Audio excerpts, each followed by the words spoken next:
Yep, ready. All right, we got Jake Shields in, world champion, got a clothing line, all kinds of stuff going on, man. Thank you so much for coming in. Yeah, thank you, man. It worked out good. Had a few seminars down here in Florida, and our friend Pete connected us, and I'm like, hey, when can you do it? And it happened to work out perfect with my schedule. I'm like, oh, I'm actually going to be in Florida in a couple weeks, so we were able to make this work.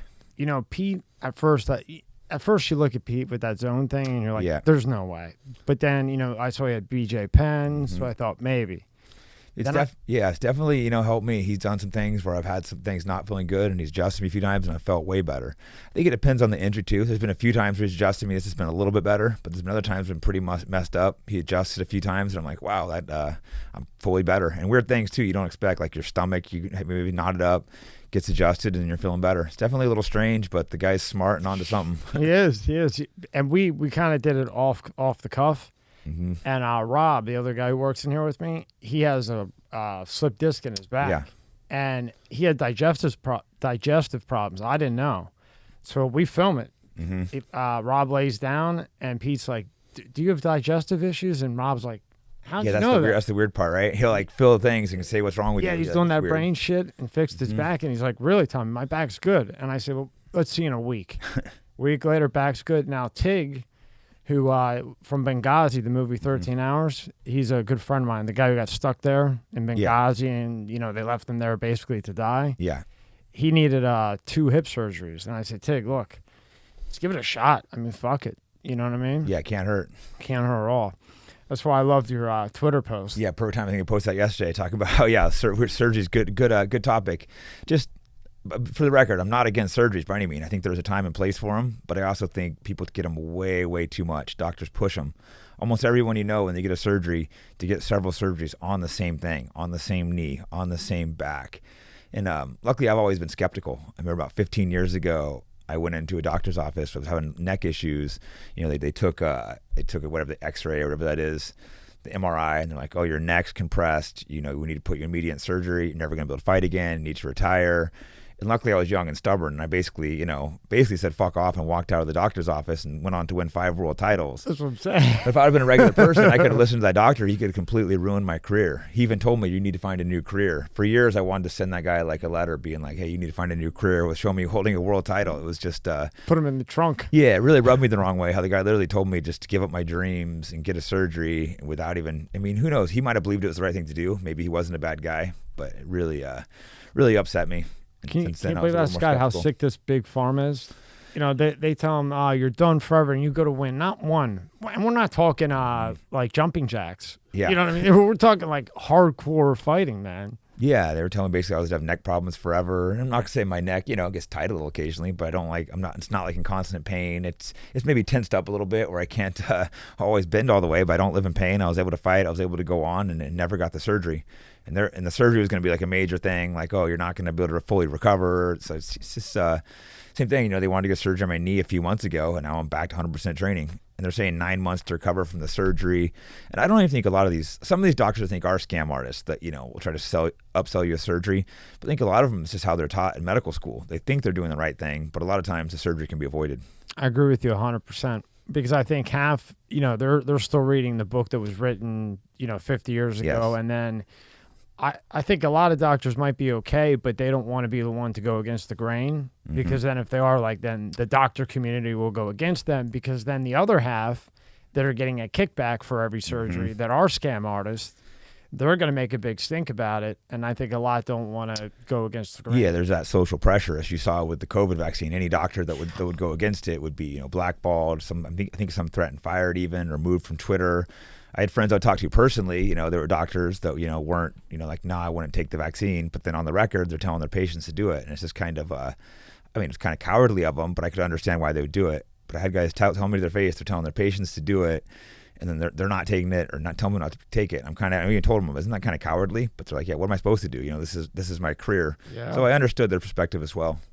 Yeah, and I always say, when you see like a guy like Dr. Malone come and he goes on Rogan, and then he's coming on here. Oh, that's going to be awesome. Now, that's a guy that you never see. He lives in a cave, and all he does is lab stuff. He could care less about the news and podcast.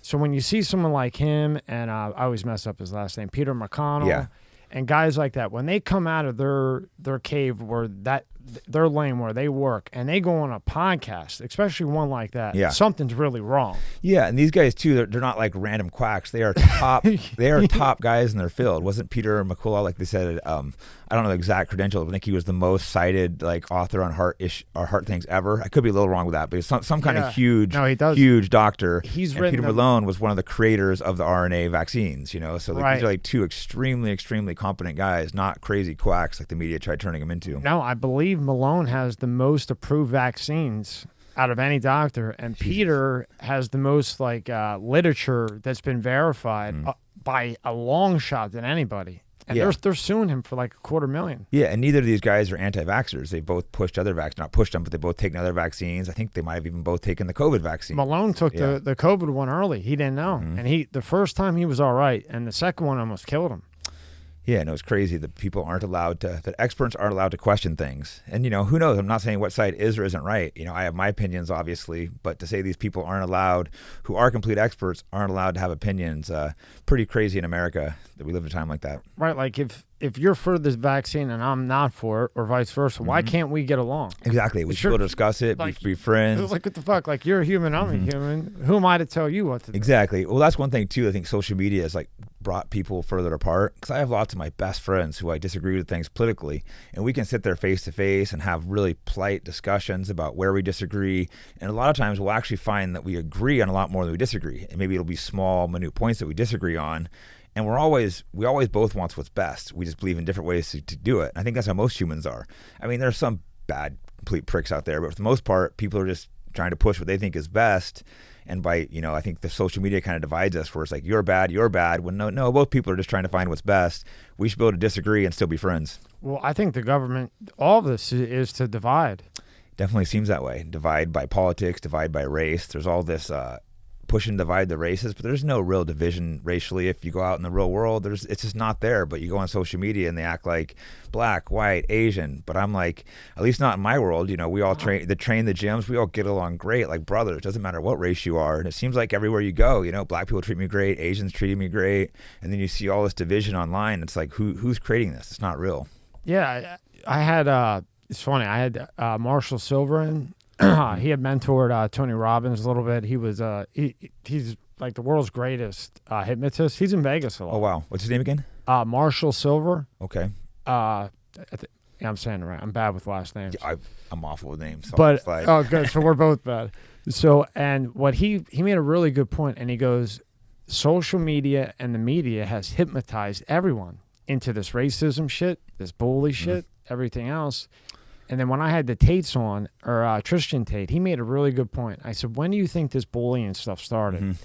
And he was caught off guard because he was probably expecting me to ask about all, you know, the stuff that goes on. All that crazy stuff they've gone through. But I really wanted his opinion. And he stopped and he thought, and he made a really good point. Right, Scott? And he said, I think it started, and I thought he would say Trump or something like that. And he said, too many people got fat. Oh, wow. And as time went on, more and more people got fat, and then it became like a fat cult. And then if you went and said, hey, Tommy, you're getting heavy, get your ass in the gym. Not meaning it like a bully, like, Tommy, take care of yourself. Yeah, that's how I talk to my friends. Right. But too many people got heavy, right? So now they kind of formed their own thing. And now when you say it to one, because people so many let themselves go, and it kind of became like the okay thing. Now if you say, Jake, come on, what are you doing sitting around every day eating French fries? You're the bad guy, not me. Yeah, so you're not trying to help me, you're the bad guy. And I'm just trying to help you. Now I'm a bully. You know? No, I couldn't agree more with that. That makes perfect sense. It's like people are falling apart, and when you try to give people some encouragement, like, get your life together. And that's what I think the Tates were great. You know, they said a lot of great things. I think Andrew in particular was, you know, he was inflammatory. He pushed things, but I think that was intentional. He liked to push the boundaries of things and poke at things, which, me personally, I thought it was funny and hilarious, and I think it should be allowed. But to say he can't, you know, push things and be inflammatory with how he says things is ridiculous. I think overall he's giving great advice. He's telling men we have to work hard to be successful. I mean, you seem like you're successful. Did you work hard to get here, or was it given to you? I imagine you worked hard. I've been up all weekend trying to fix the wall. Right? You know, it's like such great advice to tell men that, you know, you have to work hard to be successful, and we are different between men and women. You know, they don't, obviously women need to work hard, blah blah too. But if you're going to be a successful man, you got to work your ass off. No one's going to give us anything, and if you're not successful, no one gives a shit about you. about you. That's it's right. Just, it's the sad truth of the world, and I think these young men need to hear that instead of the victim card of like, oh, I'm black, it's nothing I could do about it. And, Tate being half black himself, great, saying like, this is all a bunch of bullshit. Or like, I was born poor, there's nothing I could do about it. It's like, yeah, I was born in poverty, but I decided to work hard and not be poor anymore. Yeah, even I thought that they had money. They were like taking food off of KFC dinner plates, like coming up. They built themselves. Exactly. And I think it's the parenting, the way you were raised, a lot with how you were raised. Yeah, and I think that's true. Like I said, I came from really, really poor, but I was fortunate. I had parents that loved me. Just an unfortunate situation where my dad got in a really bad car wreck and was in a hospital bed for a couple of years. My mom took care of him. So I put a situation where there's a couple of years where my parents were able to take care of me because my mom was taking care of my dad, but they still love me. I think that makes it where you're way more likely to be able to get yourself together, because I also had a lot of friends growing up that, their parents were drug addicts. They didn't love them. And a lot of those kids would fall into the cycle of back to drug abuse themselves. So there is something to the environment you're born into. There's definitely no doubt about that. But you still can make it. Because I have a few friends in the same area that, had drug addict parents that did still become successful. And there's plenty that had great parents that just hung around the wrong crowd, thought it was cool, and never got out of it. This episode is brought to you by Fiji. More than just water. This is not just rock. It's ancient volcanic rock that filters tropical rain, giving it double the electrolytes and its signature soft, smooth taste.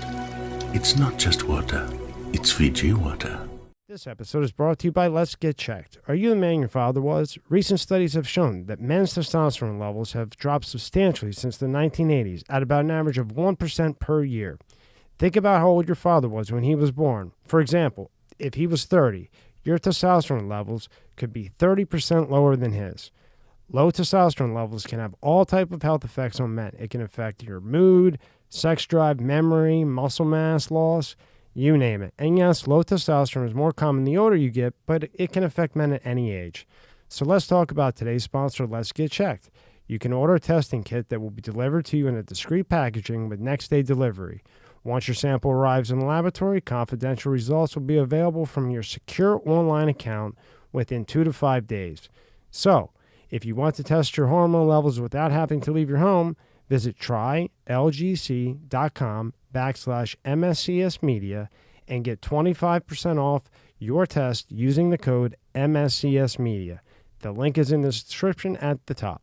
Mm-hmm. I just think the majority is probably, if you did a percentage thing, those who had parents like you had and I had that loved us. Even I got my ass in trouble. But yeah, well, there's an example. But I mean, nothing crazy, But yeah, I think it goes a long way. But I'm old school. I would work out like crazy. My grandpa didn't take any shit. And if, I wasn't working out or practicing boxing or practicing football, he would go like this. And shit, I was worried. And believe me, I got right out there before he parked that Buick. Yeah, exactly. I always had a little fear of my dad, too. He said he was, really hurt for a few years. But as soon as he got better, I had a little fear of him again. He's like, oh, you better go out wrestle. You better go out running. You better go do this. You better not get in trouble. So when my friends were going to jail doing dumb shit, I was always a little scared. Like, oh, man, if I go to jail, my dad's going to beat my ass. See, and that's gone. And I think the lack of fear is a big problem. Because if you don't have any fear, then what? I mean, Machiavelli says it the best. If I could be loved or feared, which would you rather be? Because I would love to be loved, but if loved worked, the world wouldn't be the way it is. And that was in the 1700s. Yeah, I know it's a crazy saying, but it's probably, ideally you're both. But if you had to pick between the two, maybe feared's better. And I think that's, why fathers are so important in the homes. That you look at most of the people causing crimes doing stuff, they don't have a father because unfortunately, men, we just don't fear our moms. They can't really instill fear in us. It's just the unfortunate truth. You're not really scared if your mom's going to hit you. You kind of like laugh at them because it's not going to be that hard. They just don't have that. Maybe there's some exceptions to some of these moms, but for the most part, I never feared my mom. But me neither. But I was terrified of my dad. I just feared my mom yelling. Yeah. They yelling at me, but I'd be like, come on. And she'd hit me with like the gravy sticks and shit and be like, come on. Yeah, you weren't really scared of not getting in trouble from her, I assume. You're like, I could do what I want for the most part. If they give you a curfew, you're going to be like, oh, whatever. But your dad, you're like, oh, shit, I better get home. See, my grandpa was the one. He was 6'7" and didn't fuck around. Mm-hmm. Like 6'7", he worked for the post office and would give all the ladies massages. Nowadays you probably get, do 10 years for But he was doing it as a nice thing. But he was big and tough, and he used to box and play basketball, and he didn't mess around. So when I saw him and I knew he was coming, before the street lights came on, I was in that damn door. Yeah, I made it to my curfew. Yeah. I saw on your Twitter, and I want to ask you, what the fuck is Russia doing? What, they're shooting, missiles now at Ukraine? Yeah, it's a really... too. It's a really complicated situation. I don't know, all the details. It just seems like it's a mess over there, and we just keep sending money. I mean, I don't know there is a solution, but it would be great if they could somehow sit and get some kind of peace deal between the two. It seems like instead we're just trying to push more and more war, not try to end it. So what's he doing?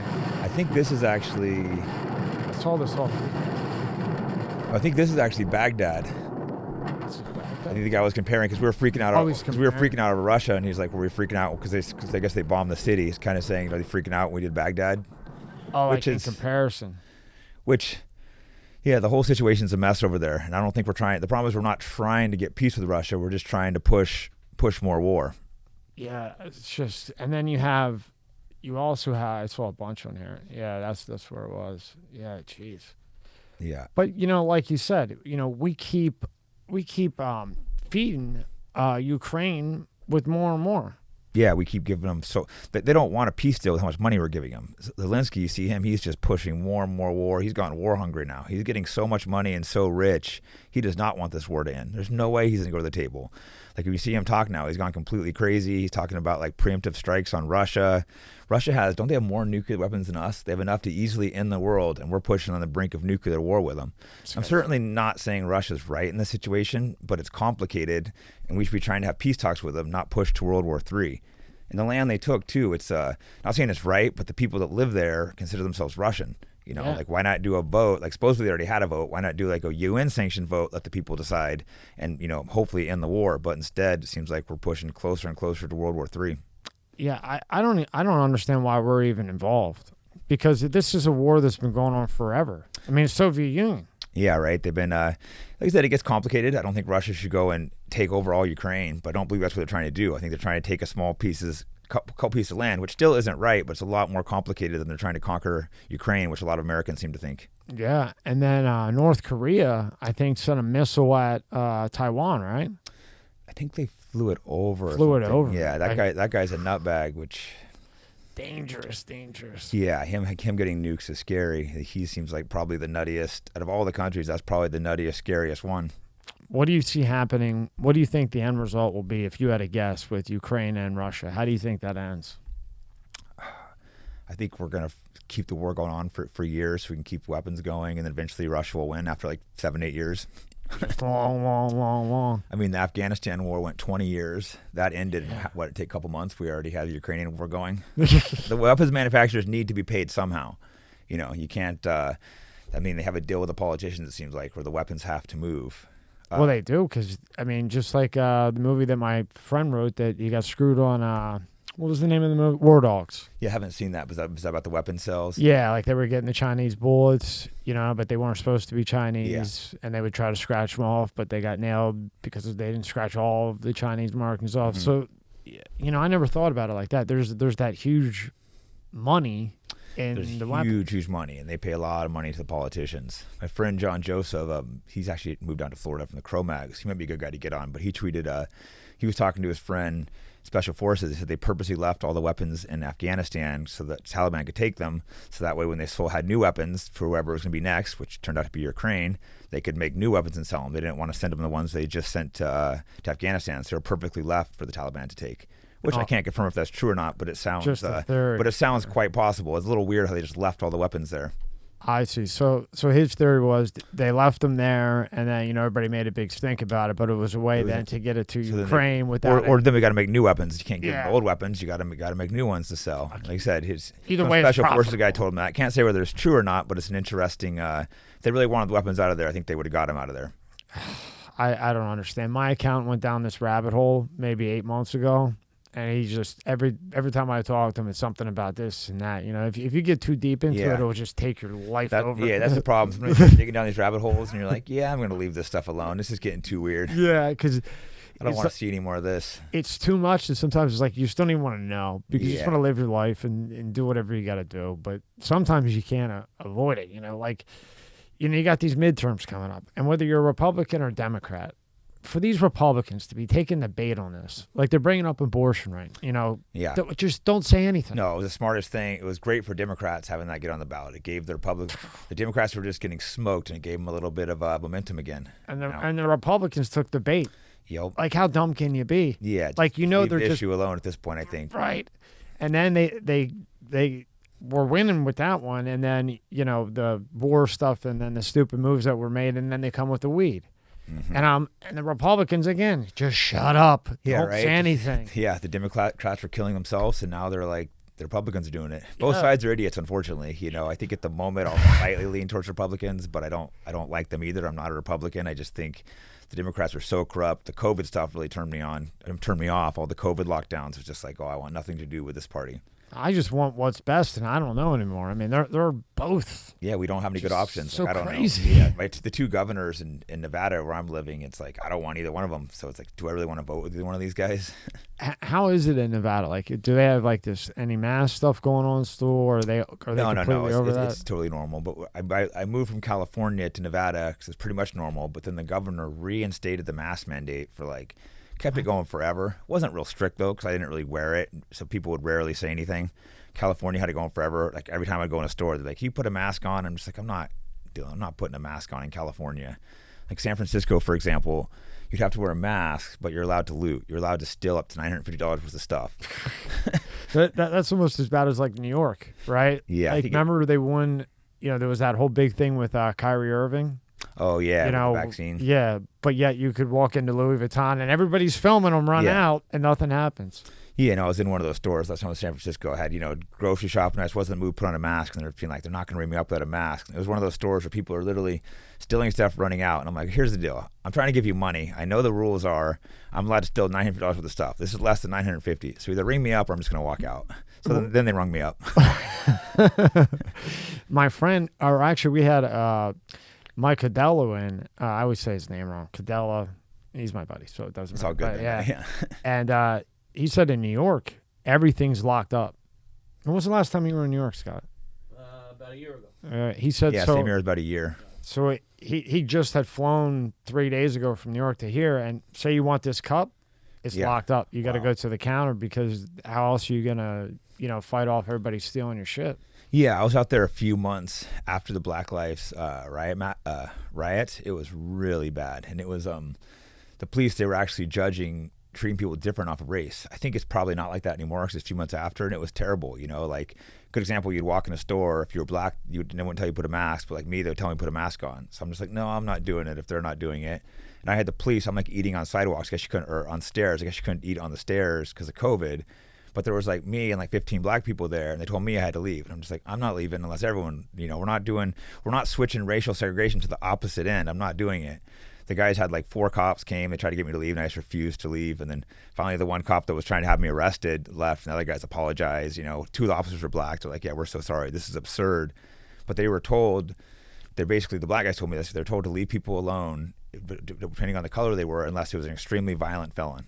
They said other than that, they were told just to let people do whatever. I don't think it's like that anymore, but for a few months after that, I was like, wow, they're just and like... why even bother? You're sitting there, everybody's getting along eating. No, exactly, yeah. But, the black guys aren't causing any problems either. I don't think they should have had to leave, but like, why were they telling me to leave? Because we're eating on some steps of the train station, like on 34th, because I was just eating lunch right there. People always eat lunch right there because of COVID. They're just like, oh, people can't eat here anymore. I'm just like, there's people all over eating here. So they're like, yeah, but you have to leave. It's just like, what? It was the weirdest thing I'd ever seen. Wow. I think that, again, that was right after all the riots. I think they had that crazy swing that direction. I think that's probably not the case anymore. I think it was a few months where it went nuts, but it's not a good thing. So what's it like living in Vegas? I mean, living in Vegas, whew. What's that like? I mean, it's not as bad as you would think, because when you visit, or at least me, I would go crazy for like 3 days, lose my mind. That's why I'd be at how do you live? Party way too hard, and I'd always be like, I'm gonna die if I come here. But like, how are you not hungover walking in? Well, you live there, you don't really go out that much, just when friends come to town. But I do have friends come to town way often, being in the fight game. So people are constantly coming to town, but a lot of times I'll go out with them, won't stay out as late, or like, all right, I'll go out with you one night. I'm not going out with you like 3 nights. So you got to learn to pace yourself living there. It's not that bad. And how is it, like, how's everything with like the laws? Like they have weed there, right? Yeah. Do they have shrooms yet? I don't think so. I don't think they're real strict with them, but I don't think it's officially. It seems like most places are kind of relaxing on the shrooms, but I don't know. Is it legal anywhere completely? I think Colorado. I know it is in Colorado. They did it in Colorado, and I think Portland. I think Portland, right? Well, I think everything is legal in Portland. You can do meth, crack. Did you ever do microdose mushrooms? I usually megadose. I asked you that. I've actually never done a microdose. I need to try it because when I've done a microdose, I've done like a gram, which a microdose is. I think like 0.0001 gram. I think it's like I think a fifth of a gram maybe or something would be a microdose. So like whenever I've done what I've called a small dose has been way more what an actual microdose is, you know. So to me, I'm like, oh, I'm gonna microdose a gram, but that's like just a little high. But I think the actual microdose is just. I guess I need to try it and see what it is. People swear by it, but yeah, they swear that you can like look at something and remember it, and you're clear and have euphoria. I don't know. Well, I've had a bunch of people train jiu-jitsu with. They're swearing to it by me, like, you got to try it. But the problem is, they're telling you how great it makes them. But I'm like, dude, I just tapped you out like 5 times. When you start tapping me, I'll take it. But maybe it's making you great in your head. I don't know. Yeah, maybe you're seeing something that everybody else isn't seeing, right? Yeah, if you start tapping me out, then I'll take the microdose. Did you ever do DMT? Yeah, a few times. That's intense. I want to find a monk and do DMT. Yeah, it's good. It's I like it because I think it's similar to the ayahuasca, but ayahuasca lasts like 5-6 hours, and that's quite a journey. That's scary, and it's really, really intense. Have you done both? No, I haven't done ayahuasca. I almost just did ayahuasca 2 months ago. I was in Peru and got invited to an ayahuasca ceremony. I was thinking about coming, but it was like a 4-hour drive out to the jungle. They said, you want to do it in the jungle, that's where it's out. And I was kind of like, yeah, it's a lot going on right now. Do I want to take this journey? So I ended up not doing it. Did you ever do either of those, Scott? Neither? No. None of them? I think you got to prepare yourself mentally for ayahuasca. Here it can be pretty intense. So long. I know someone that did, and they were freaking out. They went nuts? Yeah, they went nuts. It's not something you do recreationally for like a good time. It's not like you go like, oh, let's go to Vegas and do some ayahuasca. They got sick. I mean, they were throwing up and, puking all day. So, yeah, it's you got to be careful there. Yeah, no, it's a drug you got to be careful with, like I said. And it's, I think a lot of people go there when they have like a question or they want to like, they're trying to find themselves. I'm thinking like, everything's pretty good in my life right now. I'm not going to take that ayahuasca. But I would maybe do it. Like I said, DMT by itself is really intense. And that only lasts 5 to 10 minutes. But 5 to 10 minutes when you're, something that strong can be like, wow, that's an interesting experience. Can you take me through that experience? I'm just curious to know, like, what you felt, saw, and then, like, when you were done, did you come out different? Everybody always says that they see things different. Yeah, I guess they don't go, cuckoo. Yeah, I've only done it a couple of times. When I would do it, I would usually take one big hit and chill. Some people will try to take 2-3 big hits in a row before you zoom out. But it's pretty much instant. For me, I was just seeing crazy colors, patterns, like different. Everything's perceived completely different. It didn't really seem like I was hallucinating though. It seemed like it was real. That was the difference between DMT and like acid. It seemed like it was a real experience. A lot of people say though, when they take 3 or 4 hits, they'll go. Like they say they see these beings. People call them different things. Aliens, elves, gods, demons. And most people tend to say these entities are good, but some people say they can be, bad. That's why I give, like demons or angels or aliens, whatever people call them. But I never got to the point where I was seeing the entities, but I've definitely seen some. It was still a really intense, strong experience. Like when you say it's like when you take acid, it's not really there. But when you're on the DMT, felt like it was really there. Felt like I was perceiving things that were really there, just different, like a different wavelength or a different dimension, or like. Can you remember like something you saw that looked like is it hard to remember back? I can remember some of it, but it's hard to explain. Just like crazy patterns and images and things just flashing in front of your face. It's it's definitely, and like people say too when they talk to entities, it feels real. It doesn't feel like they're imagined or hallucinated. It feels like they're really there talking to entities. And who knows whether it's something, in our DNA, maybe someone said something interesting, like maybe it's that we're out there talking to our ancestors, we have DNA passed generation after generation. Maybe it's something as simple as that, not another dimension. It could be something within ourselves. or a reality that's there that we can't see without Exactly. being on it. Exactly. Because, It could be another dimension right here among us that we usually can't cross over to. yeah. That's when you smoke that, all these things are going through your head. You're just like, wow, that was... And I didn't feel that way on acid or shrooms. I didn't feel like I was going into another dimension or something. It felt like you're definitely still perceiving things differently, but I didn't feel like you're actually going into another dimension or something. Now, did it feel like 5 or 10 minutes, or did it feel like hours? Felt longer than 5 to 10 minutes, but I wouldn't say hours. And that's why, like, the ayahuasca, 5-6 hours could be scary. Yeah, I'm not ready for that one. That one's definitely, I want a lot of monks around so they can hit you with something if it's time to get out of it. Yeah. You know? Well, we already did acid a few times, and it was always fine. Then one time I took acid was just too strong, and it was like, after like 12 hours, we were sitting there thinking, be like, oh man, I've gone crazy. I'm not coming back to normal. Yeah, that's what I'd be thinking. Yeah. I'd be like, that's why I'm so afraid of drugs, because not like weed, but that kind of shit, because I'm afraid I'll be that. Yeah. My luck, I'll be that one guy that, you know, has no medical issues, and boom, I never come back, and I'm some like weirdo. Yeah, you know, I've seen a few people go crazy from drugs. I don't think it was necessarily from one time doing acid. I think that's possible, but it's generally like doing That's what it. they tell you after they're on. Well, that's I had a friend recently go schizo. I was in high school. You know, he'd gone. You know, I think he was doing a bunch of drugs. You know, smoking a bunch of weed, shrooms, and then he had just gone. And then I wasn't coming back. And I'm like, damn it, I did what my friend just did. I'm not going back to normal. I remember sitting there thinking like, oh, I got to go home and tell my parents I went crazy. I'm like, in my mind, I'm like, I hope they don't send me to a mental hospital. Hope I can stay home. Right.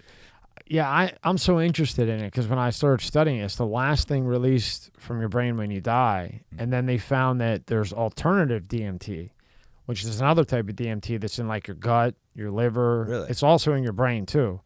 So when a bunch of chemists went to try to measure it, like if they pulled it from a pig, and they tried to measure it, and it's got so much energy that it mutates 1 trillion times a millisecond. So if that's the last thing that's shot out of your brain when you die, along with regular DMT, that's a lot of fucking energy. It's got to go somewhere, right? Yeah, You right. would think. No, that's why it's so interesting. Doing DMT really makes you start thinking like, you realize that we don't really understand the universe or the world or anything at all. Like our understanding is so small. But again, that's one of those things you start thinking about too much, it starts tripping you out. So Yeah. you think about it a little bit, but if you overthink about it, you're going to start being like, what the hell's going on? Perfect example. The guy was referring to Mike. He grew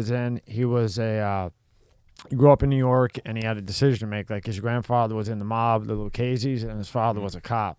You know, they didn't have money. So he was running around with the mob guys, and his best friend, or one of his good friends, got killed right next to him, and brain splatter went on him, and he said, okay, I think I'll be a cop. So, Yeah. So then he went in, went to be a cop, blah, blah, blah, blah, blah, ended up going into DEA. They put him in like the worst parts of New York before that, 42nd Street in the 80s when heroin was like everywhere. Really bad. Like Alpha City or something, like a real bad area. Then, he went undercover. Then he went into missing, like cold cases, like forensic files kind of type stuff. Yeah. That's got to really mindfuck you, that kind of stuff. Yeah, I don't think I could do work like that. Then he went into missing kids, trying to find missing kids. And he found a lot. But, you could just see. The ones you don't find got to eat you up. Yeah. You just see in his eyes, like he was a hard worker and very dedicated. And then he ended up getting into the Secret Service and Secret Service for fraud. But on 9/11, I believe he was in the Secret Service at the time. I don't want to mess up the words. He was with one of the bigger organizations. He's driving through the tunnel. He hears that the planes hit. Right, that one of the planes hit. His wife had worked in Building 7, but she had been off for 2 weeks. So as he goes, he's part of that task force because he lives there to clean everything up. So 3,600, and this is where you kind of got to just go, okay, and just keep moving. So 3,600 professional engineers went in there to see what happened independently. And he was like at the top of that task force. Out of all 3,600, all 3,600 said demolition. Jesus. Then he says, now this is his wife who worked in there. This is a cop, DEA agent, Secret Service, no reason to bullshit, with those credentials. Yeah. Then he says 3 weeks before 9/11, they changed all the elevators in the World Trade Center, which they had not done in the last 20 years that his wife had worked there. And I still didn't get it. I'm like, the elevators? And he's like, bomb. Then the plane hits at the top. Blah, blah, blah. And he started to go on. I could tell that it started to get to him. Eat him up. Yeah. Eat him up. And he goes, I hope they're wrong and that, our country wouldn't do this. but I had Rick Prado in, who was the head of the CIA at that time, and he went into Bush and Cheney 62 days prior to 9/11 and said, hey, look, all the cells are quiet. He had went in 3 years before that and said, look, they're all over here. They're taking plane lessons, whatever. I always thought it was Bush that said no. It was Rumsfeld. So now you take Rumsfeld saying no with the head of the CIA. Every other CIA guy says this Rick Prado is a legend. He's an awesome dude. Then you have Mike, who was the cop at the time, DEA, whatever it is, elevators change, 3,600 engineers, and you go, what happened? Yeah. You know what I mean? Yeah, no, the 9/11, it's a weird one. It's a rabbit hole. I never went down that deep because when it happened, I was so laser focused on fighting and wasn't, following politics or the world at all. Good, right? Yeah, no, sometimes it's better that way. Now I got a little more time so I can mess around with, if I have time to follow politics. I think sometimes it is better just to be laser focused though and not pay attention. I had multiple years with no TV, didn't go on the internet, and I don't regret that at all. I think those are some of the most productive, years. And that's the reason why I was so successful. I think sometimes you get a little more successful, you can have a little time, you can play around with that stuff, but you don't want, if you haven't been successful, you don't want your whole life to get consumed with that type of stuff. Yeah. I'll tell you what, Scott's good. He stays the hell out of it. You're not missing much. Yeah. I don't ask me. Yeah. Go home, smoke a joint, relax, chill out. Yeah, because sometimes when you get too much into it, you start getting stressed because you see things you don't like and you realize there's nothing you could do about it or something. Things don't add up. Like the 9/11 one is, like I said, I wasn't really paying attention at all, but everything I keep hearing about it does seem weird. I should go back and put, a day or two research into looking what happened. It won't be a day or two, though. Yeah, I'll suck down that rabbit hole and not be able to stop. Yeah. We might have another drama thing coming up. Jolie and Brad Pitt. Do you see that? That might be another Amber Heard. Oh, no way. Pull up that tab with Brad Pitt. Yeah, Did she shit on his bed? I don't know what she... I can see her doing that. She seems a little crazy. She was walking around with blood around. She's hot enough to do it, though, at least. Yeah. Yeah. Brad Pitt gets compared to Johnny Depp amid... can you click away from that thing, Scott? So why are you going to wait like several years to accuse someone of abuse? It just seems like she needs some headlines or something. Yeah, like you really want to bring your relationship out in the public like Amber Heard and Johnny Depp did? Like that was just embarrassing for both of them, it seemed like. And then Heard, she just made herself look like an idiot. Yeah, she looked a lot worse than Johnny Depp, but it was definitely not it wasn't good for either of them, just having to go through that, though. Could you imagine you're bringing every detail of your relationship, of a toxic relationship? I'm sure we've all had at least one or two toxic relationships, so the most toxic relationship you've ever been in just spilled to the public. Doesn't seem necessary. And that was Heard and Depp, who, Depp's a monster. Can you imagine the TV, the ratings for Pitt and Jolie? That's two monsters. All right, let's get the court going. It would be like, hey, a bomb just struck. Okay, wait on the bomb. Johnny Depp's on. Go to Johnny Depp. Ukraine's on fire, blowing up. But let's watch 1,000 Brad people Pitt dead. We'll versus go back. Jolie. Yeah, what's going on? What else happened in the relationship? Who else did they have a threesome with? I want to hear. Now I'm curious. And the whole world that is talking about her, right? Yeah. Why do you think? I asked Tate that too. Why do you think fucking what's her name would divorce Brady right now? And I think she's worth more than him. Yeah, I mean, what did she say something about? She didn't want him going back to football. Who's going to tell a man, like the greatest quarterback of all time, that you can't go back and play? It's just finally somebody agrees. I don't know the details of the relationship, but that just seems absurd to me. The guy is one of the greatest to ever do it. He's passionate about it and loves it. And she's trying to tell him you can't go play football. Come on, talk about. I guess she wants to do stuff with her time. It's like, what do you do in your time? Go walk around some underwear. This guy's like one of the greatest to ever do the sport. Just and he's still, have your nanny watch your kids if you want to go out somewhere. Right, and like you never heard a bad thing about him. No, I say for him, I'd be like, bye. He can have trouble finding more girls. No. And he's still throwing the ball. I remember 2 games ago. I don't know if you saw Scott. Scott's a bit. They compared his. It was like a 70-yard throw. They compared it from 2 weeks ago to 2006. Identical speed, ball. I mean, amazing. And how old is the guy? Like 40 something, right? 44. Yeah, and I don't even follow football, but the guy is impressive. Like I've seen him when he did, and I'm like, wow, that's amazing. Didn't they like basically get rid of him and his team? And he goes, oh, I'm just gonna go win the Super Bowl again. Yeah, and he did. They're like, oh, he's too old, time to get rid of him. No, I'm gonna win the Super Bowl again. And he fucking did yeah, too. Right. How crazy is that? And that was the biggest fuck you to the team. Oh fuck yeah! And Jake, the first 4 weeks of that, because I was watching how he would do. He got hit more that first year with Tampa in that first 4 weeks at 43 than he did his entire career. and still won the Super Bowl. Yeah, I like, mean, plummeted. Just plummets it and gets up like nothing. That's a dedicated guy. That's a dedicated guy. So Hell some girl yeah. tell him he can't play because she wants to walk around in her underwear. Give me a break. Yeah, Get right. out of here. Find a new one. I was this close. You think I'm going to... He's not going to quit unless he's hurt or can't play. He's not leaving without a Super Bowl. Yeah, I mean, if the guy's that passionate, I mean, hey, maybe he's a little... I would say he's past his prime, but then doesn't seem like he is, so... I mean, who's to tell the guy he can't play? if he won a Super Bowl a year ago, I don't think he's past his Yeah. prime. You know what I mean? Which is insane because he should be, but doesn't seem like he is. They get Gronk. You know, Gronk. He always brings one with him. They get Gronk back. Be careful. Yeah, it could be, could be interesting. Xmas Brady, you're gonna wish you would have been on top because you Right. would have got all the He's gonna win the Super publicity. Bowl again. She'd be like, damn it, why did I run off? How did you originally get into fighting?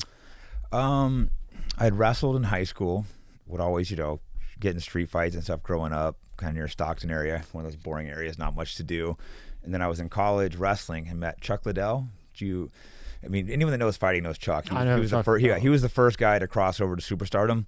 Yeah. I met him before he became a big star, though. Like he was like kind of known. Oh, you met him before, like nobody really. He had knew. had a couple fights in UFC, but he was like small town known before he crossed that mainstream celebrity. So I went into the gym with him. I seen him. He looks ridiculous. He has the Kempo tattoo. He had Kempo jacket on. He had his Liddell Hawk. But I'd never seen the Liddell Hawk. So I'm looking at this guy, being like, oh, I could take this guy. Stupid karate. What's the name of his gym? The Pit. The No. Pit. It was No. slow kickboxing when I joined. He trained under the Pit originally. He had a falling out with John Hackman for a couple of years, and that's when I first met him. Then he got back with John Hackman for the rest of his career. But I think for his last fight. But so Hackman was his main trainer. But when I first met Chuck, he was somewhere else. Pretty good person to meet when you're getting into it, right? Yeah. So I went in there thinking that I'm gonna kick this guy's ass, like this dorky looking Kempo guy, and then he just annihilated me because turns out he's a college wrestler too. I'm sitting there trying to take him down. He's like 30, 40 pounds bigger than me, just sprawling. He actually wasn't that bad. He wasn't trying to knock me out with head kicks, but he's trying to knock me out with body shots, which he did. Put me to a liver shot, which is the most painful shot in fighting. Basically, after a nut shot, liver shot's the most painful shot you can get. It just seizes your whole body up, where you feel like you're gonna throw up. That's what Boss was saying. He was saying that's why they call him the liver shot, right? Liver shot, yeah. His email's liver shot or whatever. Yeah, I didn't know that, but he's true about that being the most painful shot. The funny thing is, though, Chuck hits me with a liver shot, so I go, I start to go to groan, and he came and just blasted me in the same spot again, and I just collapsed. And then he said a message that sticks with the rest of my career. This is like I think maybe the first time sparring him, and he's just like, don't ever show you're hurt. And I'm on the ground like all hurt, and I'm thinking like, oh, in pain, thinking fuck this guy. But that stuck with me. There'll be other times I might be hurt in a fight, someone hits me, but just keep that poker face. I learned it early on from Chuck. Don't show you're hurt. I thought he was a prick. I'm like, I can't believe I can't believe I was hurting liver, and he came back to the same spot as hard as he could. I'm like, well, that message stuck with me. Yeah, and you learn to maybe protect that a little bit more. Exactly. And then after that, I just a lot of times when someone gets beat up by someone, they'll be like, screw this and never come back. But instead, I just started pestering Chuck to train me. And he wasn't really training him at the time because he was concentrating on his own career. But he's just like, oh, well, you can follow around my training sessions and work out. So I would just pester him, follow along and copy what he did. And then he went to, remember early on, the new guys, Fertitas bought the UFC with Dana White early on. We went up to a training camp because they were trying to build Tito to be the star. I went up there for a week with Chuck and just spent about a year following him around, and he became like a mentor to me. Great guy. We're still close friends. He's like someone I look up to as a big brother. So, and then I moved to San Francisco, wrestling scholarship, and in that time period, Chuck managed to cross over and become a huge mainstream celebrity. And it was just like, wow, watching my my old friend and mentor blow up, and I was out there, taking small fights in San Francisco. I remember after that, something really interesting that stuck with me too about Chuck. I ran into him in Vegas after he became a big star. I hadn't seen him in like a year, and I was kind of like, oh, what's up? Nice to see you, Chuck. He's like, oh, come on, we're going to this club. So I haven't seen Chuck forever. Thinking I don't want to pester him. He's so famous. We walk in, like Hugh Hefner's there. It's a big Playboy party. And they're like, well, Chuck can go in, but your two friends can't. And Chuck's just like, oh, fuck you guys. I'm not going in without my friends. And I was like, wow, Chuck got famous, and he hasn't changed at all. I'm the one acting different. I was the one not texting him. I was the one not wanting to bother him, and he's still treating me like I'm not going to. I mean, we ended up all getting to the party, but like he never changed. But yeah, and I'm telling Chuck like, oh no, go in the party. And it was interesting seeing the first person I know get famous. Like how cool that he still treated me exactly the same. that I was the one that had changed by treating him different than him treating me different. That I was acting like, So cool. yeah, And I that was a respect good learning experience too. Seeing like, okay, don't ever let fame change me, because it doesn't, it sometimes may change people around you, but it doesn't change you, or it shouldn't change you. And that's so cool, because not only did that change you with your fighting, it also changed you when you got big and after. That just because you got big, don't forget about the people that were there in the beginning, right? Learn the people that were always And there you learned for that you. from him. Yeah, exactly. Monster. So He's a yeah. monster. All around monster. Yeah, he was the first guy to cross over to mainstream celebrity and fighting. He got huge. It was great. When did you decide to, because before you were doing MA and, training with Chuck to stay in shape and to fight, when did you decide, okay, I want to take this professionally? I started fighting pro actually early on, like pretty early after training with Chuck, because it was he didn't even have amateur fights back then. So I started taking fights, but they were in it was illegal in California. So you had to go to the Indian reservations and fight. Oh, was it legal in California? Yeah, it was legal almost everywhere for a while. Really? Yeah, the Fertitta brothers bought it and got it. They're extremely good businessmen, so they got it pushed because they're all in the casino business. They know a lot of the commissions. So once they know the right people. They know the right people. They know politics. Yeah, they know politics. So they were able to buy it and start getting it pushed legal again in every state. They know how to like grease people. I don't know exactly how it works, but they know the political game. They got it. We're at a fight in Canada. I couldn't go up there. Oh, real quick, the Fertitta brothers make a couple calls. I'm cleared. I can go to Canada. It's like, okay, these people can call when they're like, oh, there's no way we can get you cleared in time. They make a phone call. Oh, you're cleared 3 days later. Stuff like that. Like they know how to get stuff done, and so they're the ones that help. When Dana White was the face and head of it, but the Fertitta brothers were the money and the brains and stuff behind it. Oh, I forgot I wanted to ask you. I'm sorry. You were going to Chuck's gym, and one of his guys got injured, right? And then you had to take it to fight like 2 weeks in. Oh no, I ended up. But not one of his guys. I was at a fight and someone didn't show up to one of the fights. So in the audience, I literally out of the audience came in and fought. Completely crazy. I thought that was so cool. Yeah. Yeah, it was one of those things like, who wants to fight? I'm all pumped to watch the fight. So I'm like, yeah, me. And then all of a sudden they pick me and I'm like, oh shit. Reality hits in. I'm sitting there. They start taping your hands. I think back then it was like bare knuckle. They didn't put gloves on, but they just taped it. So you're less likely to break them. I'm like, oh man, what did I just talk myself into? And there ain't no getting out of it now. Yeah. You can't go running off. Gotta go, right? So, yeah, that was like my first fight experience. But a good one though, because you had to do it off guard, training or nothing. Yeah, no, I've been fortunate. I trained with Chuck, and then I moved to San Francisco, started training with Cesar Gracie. Amazing team up there too. Met the guy David Terrell was the top guy at the gym at the time. Gil Castillo, they all fought for UFC titles, and then Nick Diaz came in completely. He was like 18, raw, but like a tough up and comer. So we started training there at the same time, and he ended up becoming a huge superstar. Oh, you got in there when all the so I brought Gil Melendez in, also becomes a world champion. So I brought Gil in. So the next week, Nick goes, oh, I want to bring my brother Nate, make him spar Gil. So we like all basically, I'd been training like a year. Nick had been training a year, but then we started Nate and Gil at the exact same time. So we became a team of monsters. It's rare that a team of monsters come up together. I think a lot of these like super gyms, everyone moves out there to all train together because they go, okay, we're all going to move to this gym because all the top guys are there. But we actually all came up together, which is I think we're the only team to ever do that and be that successful. Very unique, yeah. Mm-hmm. A lot, I got into the UFC maybe a year and a half ago. I started to really get into it. It took me a minute because I was a boxer. Yeah. Growing up, I boxed the Golden Glove thing. So to me, it was just completely. I didn't understand. Yeah. When they take him down, you're like, "What the hell's going on?" Yeah, like what? I didn't understand it. Because all I knew was punching. I watched Mike Tyson tapes because that was kind of like my size, and I knew just duck, take the hits in the back of the head, and keep giving them kidney shots, and eventually they're gonna wherever they're guarding here means that's where I need to hit because that's their weak jaw. So I would just go in low, take all the hits I could, and then eventually with those liver shots, just like the liver like shots. You said, enough of them, that's going to drop, and you got one chance, and that's how I did it. But then when I went to UFC, I could never understand in the beginning, and I don't think some others do either that got into it. What's the difference between like wrestling and grappling? Wrestling is a grappling art. So grappling encompasses all of it. It's like striking, boxing, kickboxing, taekwondo, karate. Those are all striking arts. And grappling are the grappling arts are wrestling, jiu-jitsu, judo, sambo.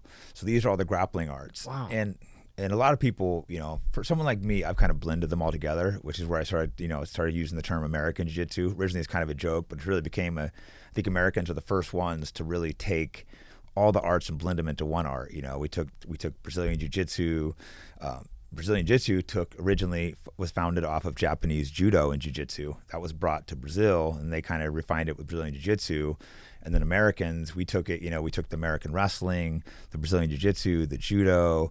We stole from the Sambo, the leg locks, and kind of blended it into one to one seamless art form, which I call American Jiu-Jitsu. You could call grappling. There's lots of different things you could call it, but basically at this point, a lot of the top grapplers have kind of merged into some of the guys will be like, oh, I'm doing Brazilian Jiu-Jitsu, but you look at the top Brazilian dudes, they're mixing in wrestling, Sambo, Judo. It's all kind of merged into one martial art now, which is great, It's how much it's evolved. To me, watching it, I look at it as karate with wrestling.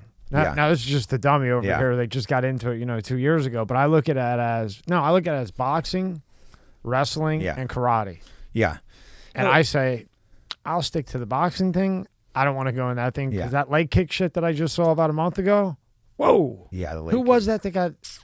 Remember, it was that huge upset? Break a calf again, or which one? I'm trying to think which leg kick. I can't remember. See, I don't even watch them all. There's so many of them now. I only watch about half of them. Do you think there should be more weight classes? I think there's probably add a couple because there's especially the lighter weights. There's big jumps, like 15-pound jumps between weights. And I think boxing's like every 7 or 8. There's pros and cons to it. It allows, there's a ton of dudes per, exciting because so many dudes fight each other, but there is big weights. You got 155 to 170, 170 to 85. There's so many guys grouped in there. They usually could have every 10 pounds instead of 15 or something. Yeah. Who do you think's the best right now? Maybe not the champion, but who do you think overall is the best? From what you've seen. That's too tough a question. Yeah, there's just too many good guys out there. Yeah, I mean, I got some really good guys I'm training. They're not, champ shit, but I think guys that could be some future champs. Yeah, I got some guys on the rise that are phenomenal good. I got a couple 35-pounders, the Basharat brothers, Javid and Farid, and then also Patchy Mix. All 3 35-pounders, so it sucks, but 3 of the best 35-pounders in the world. Those guys are good. I think at 55s, you got really big fight coming up, Islam versus Charles Oliveira. That's going to be phenomenal. That has a real good card, I think, too, right? That whole card is stacked. But yeah, that fight right there, those are two of the greatest right now.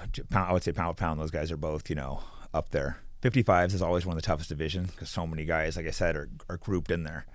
They should maybe add a couple more divisions through that range. Yeah, just break it up a little bit, right? Because that's a jump. You got 155 all the way to 170 and 145 below it. So you're gonna have a lot of guys, and then and guys are cutting weight to go there. So let's say 55-pounder, you're probably walking around 180, and that's kind of like an average man's. Like that's kind of the area they're at. And then they go to fight, and in 36 hours they're down 15 pounds. Or up 15 pounds. Or up, they gain one or the other. Yeah, so they usually they weigh in, then they gain the weight. So they drop the weight for the weigh-in, and they put it back on for the fight. Right, that's... So a guy, I'll say we 175 the day before weigh-ins, drop down to 155, and then be 75 by fight time again. How do those diuretics feel? Don't they drain the fuck out of you? Yeah, well, the diuretics are banned here, but you can do like... there's ginger some, you can take those. Yeah, it's mostly saunas and running in plastics. It drains you. It's a big problem in fighting the weight cutting. It's not healthy. It's not good. But the problem is if you don't do it, you're fighting someone 20 pounds bigger than you. So you're kind of good. Yeah. So you're kind of stuck. Are you going to do the unhealthy, suck all the weight out, or are you going to go fight up a weight class? And so pretty much everyone's stuck cutting weight. Yeah. And I want to get into how you won, 5 championships. But more importantly, for those watching, those who are fighting UFC, MMA, all that stuff, how did you win 5 championships? And you're sharp as a nail. Like you're not, like you have no, like I'm looking at you and I mean you're not too much brain damage. Like you're not like on you're not off at all. Yeah. Like how did you protect yourself so that you're not? I mean, that's what I could never understand in boxing. I heard a lot of people say that, well, boxing, it's all hits to the head. Yeah, exactly. I think it's, part of it's your fighting style. I was primarily a grappler, so I would take the guys down and submit them or beat their head in. Obviously I took some shots. There was stand-up, so you're going to get hit, but I don't think I got hit as much as a lot of these guys. And like you said, boxing is more shots to the head. Boxing also, you get standing 8 counts. If we drop someone, we can probably follow them down and finish them right there. In boxing, you get 10 seconds to recover. Oh, get dropped again. They might let you up again and get 10 seconds. That's stuff like that's probably actually makes it worse. More dangerous, right? And I think, there's mixed opinions of it, but I think the small gloves might actually be healthier. You're more likely to get knocked out versus the big padding gloves. This keeps tagging you in the head, shaking the brain. the big gloves, the small gloves will just put you down. And certainly I'm not trying to argue that MMA is safe or healthy or any of that stuff. I mean, it's a rough sport, and if anyone ever asks me if they should do it, I'd tell them probably not. If you're asking if you should do it, you're not serious enough where you should do it. Right. You If you have to ask anyone, then no, don't do it. Good advice. You only should do it if you're completely obsessed and don't need to ask anyone, because I know I wasn't asking anyone. I was going to do it. So do you think a lot of the reason why you don't have any damage, I mean, you know, as far as that I can see, and even the Texan and your posts are just so intelligent, you think it's because you were such a good grappler, good wrestler? Because didn't you win like 600 wrestling matches? I don't even know exactly how many, but I won a lot. You probably lose count after 300 or 400 of them. Yeah, you lose track. But yeah, I definitely won a lot of wrestling matches. And yeah, no, 100%. I think that's primarily the reason. I do know a lot of the guys that are strikers too in MMA that don't have a lot of brain damage. You don't see near as much brain damage in MMA as you do in boxing. I don't know. I'm not going to say I've seen none. I've seen, I've had a few friends that think, okay, maybe they have a little bit of damage. But for the most part, I think guys seem to be pretty normal. I think mixed martial arts, it also attracts a more intelligent crowd, which is interesting. For some reason, a lot of people that are into it are more intelligent. It's a super complex sport. It's not a simple, you can't just rely on athleticism. I mean, obviously athleticism is going to help, but there's a lot of mental thinking, fight IQ, a lot going on in a position like that. I realized just watching it, trying to understand it, because I was looking at it again as a boxer where you would put your foot back, like your left foot back, and you would position yourself, and then trying to understand UFC. It's so different because if I put my foot back in UFC, you're going to take me the fuck down. Or take you down, yeah. Or calf kick me. That's the problem. The boxers usually point your toe in a little bit, but then you're susceptible for calf kicks and stuff like that, or takedowns. So you have to adjust your stance, And the different fighters, what they're trying to fight for, will adjust their stance, or maybe adjust it to who they're fighting. Are they trying to stop a takedown? Are they trying to land their kicks? If you're fighting a guy that you know doesn't kick, you could turn your toe in a little more. If you know they kick, you better have your toe a little bit light, ready to lift it and block. So there's so much thinking, and there's so many different types of fighters, so it makes it complex. You're not just like boxing; it's still complex, but it's just punching. So but this you're mixing the punching, the kicking, the knees, the elbows, the takedowns, the submissions. It's just it's never ending, which is what's fun because I've done the sport for 20-something years, and I'm still learning all the time. Now that I'm doing coaching, I'm actually watch a lot more tape than I did, and I think I'm actually I wish I studied a lot more tape when I was fighting, because I think I'm starting to understand things a lot better now that I'm coaching, because it makes you have to think about it from a different perspective. Yeah, because now you're coaching somebody else too, right? Mm-hmm. So I mean, their head's on the line. I don't want to do a bad job. Like I said, I've had a good career fighting, so I want to do anything I put my heart into. I want to be successful at. So coaching, I take it personal too. Like I want my guys to go out there and win. When I'm in cornering a guy, it's personal to me. Now, like when you would get hit, or you would kick somebody. When you kick somebody, or you got kicked in the head, how in the hell do you not go down, or how does the other guy go down and get up and keep going? And I mean, it's a hell of a kick. Is it through the training that maybe your brain gets adapted to a combination of training, adrenaline. I think you're training so you get used to taking punches. It's kind of weird. You kind of know how to roll with them and how to absorb them. So remember, I've not been in many street fights, but I remember, I'd pro fighting. Some guys, started a fight with. If guys talk out to me, I don't care, but they started a fight with my friends or bullying on a smaller friend. So I went and hit one guy, hit the other guy, just 2 shots, and they both just collapsed instantly. And I'm used to, when we're sparring, guys aren't going down. You're just like, wow, guys in the street just can't take hits the same. I don't know.